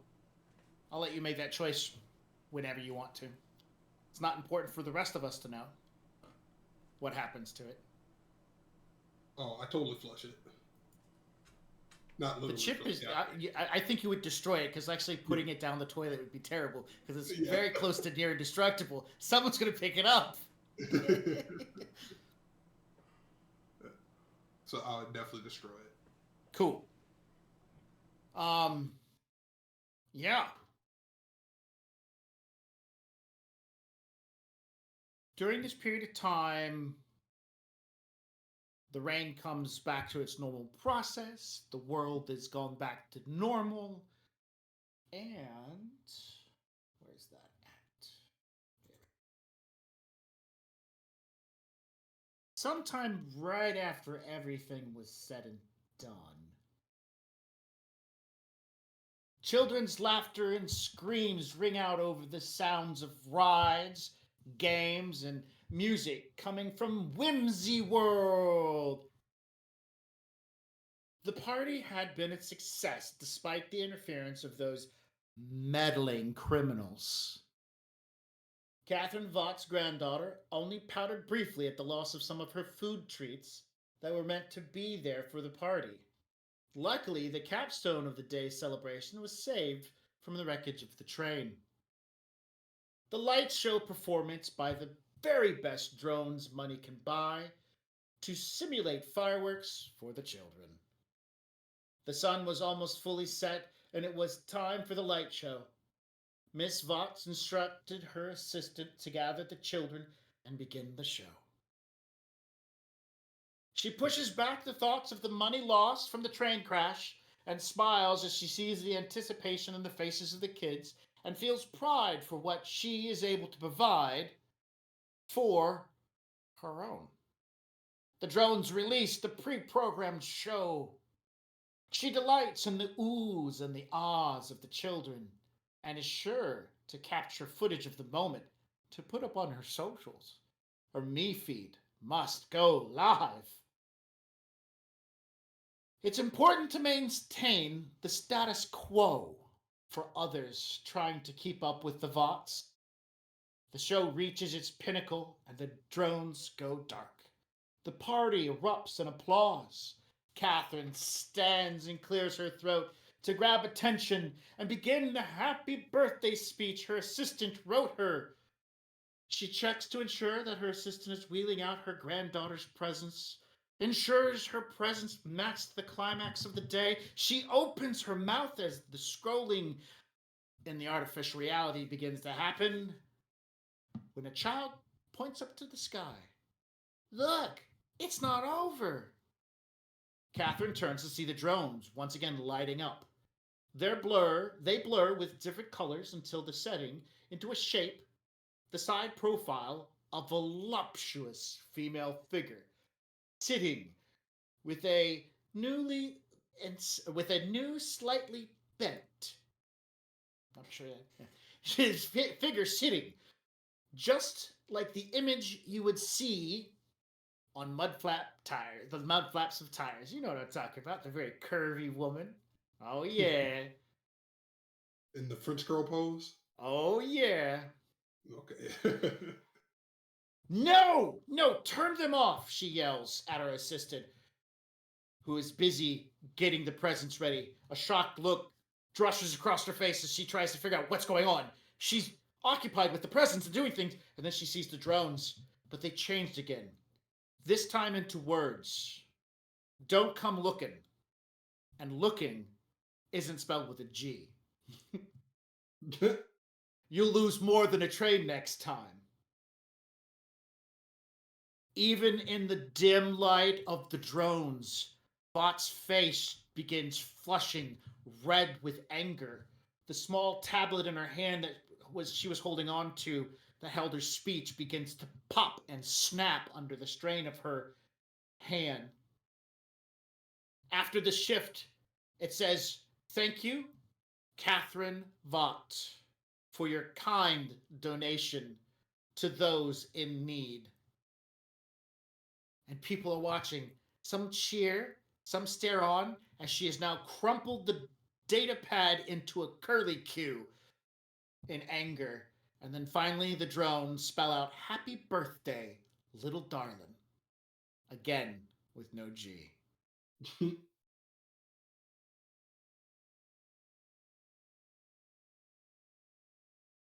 Earlier, when you guys were grabbing crates, somebody's like, "Should we grab the party supplies?" If you didn't notice, somebody said, "No, leave those." That's I also so took good. I also took an entire action, like a whole turn, doing that during the last episode. Yeah. Oh my goodness. Genius. So, in the last few minutes, we're going to kind of round it out. The next session we get together is definitely going to be introduction to the contact, the Johnson, about the next job. I wanted to get to that part, but we had fun with the fight scene. I had fun tonight. So I definitely feel that it was productive. I feel it was productive. Very much so. There was many gains to be had today. Heck, yes. Well, I mean, except Nova. She was going to the library. But yeah. Knowledge is fun. Knowledge, What yeah, a libraries. Nerd reading. I love the library. Only have I'm on a your body side. of two are called relax.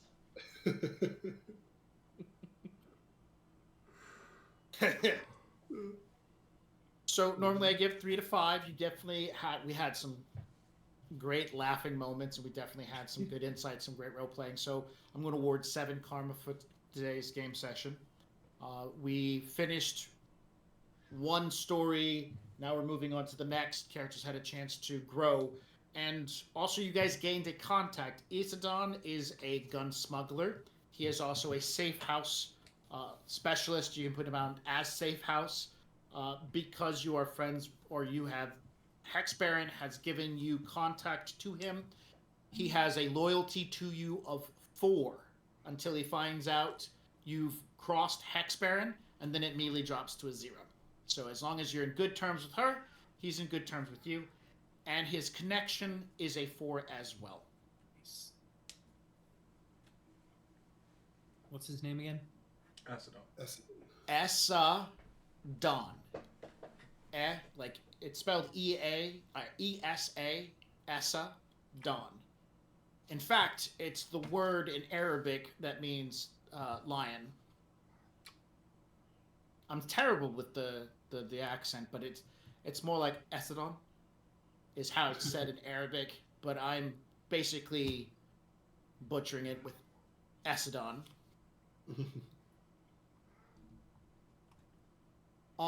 So yeah, you guys got all that equipment that's listed there in the crates that you picked up. As far as it goes for the medications and stuff like that, if you guys want to hang on to one of these or sell them to somebody and whatnot, definitely kind of pick through them. It's 500 yen for the purchase of the storage, and then 100 yen a month.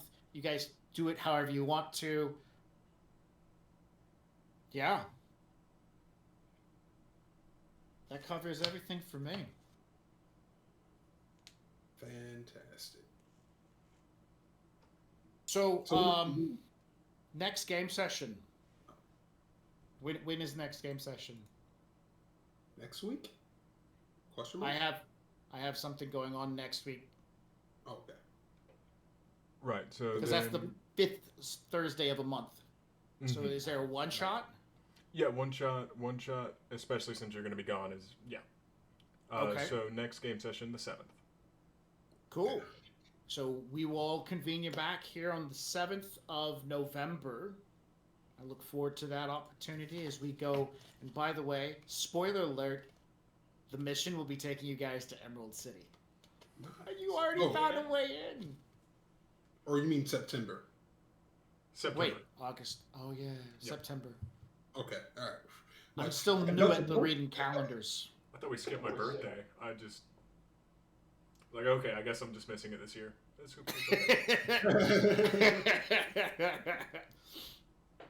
All right. Well, in some other exciting news, we do have a winner for tonight. It is our very own Tempest Wind 77, who has won an online consultation for miniatures with Ford Fish. So typing in #RunPC pays off, guys. Do it. Yes. Ford Fitch, that he was on before this. That's awesome. I was getting a chance to listen to some of his stuff. Very interesting. Oh yeah, Look no, me up, brother. fantastic guy. Yeah. All right. Well, do we want to kind of close out here then? Bye. Yeah. Awkward wave. Awkward Great game, y'all. Everybody, yeah, no, get the awkward wave and we gotta go. Bye.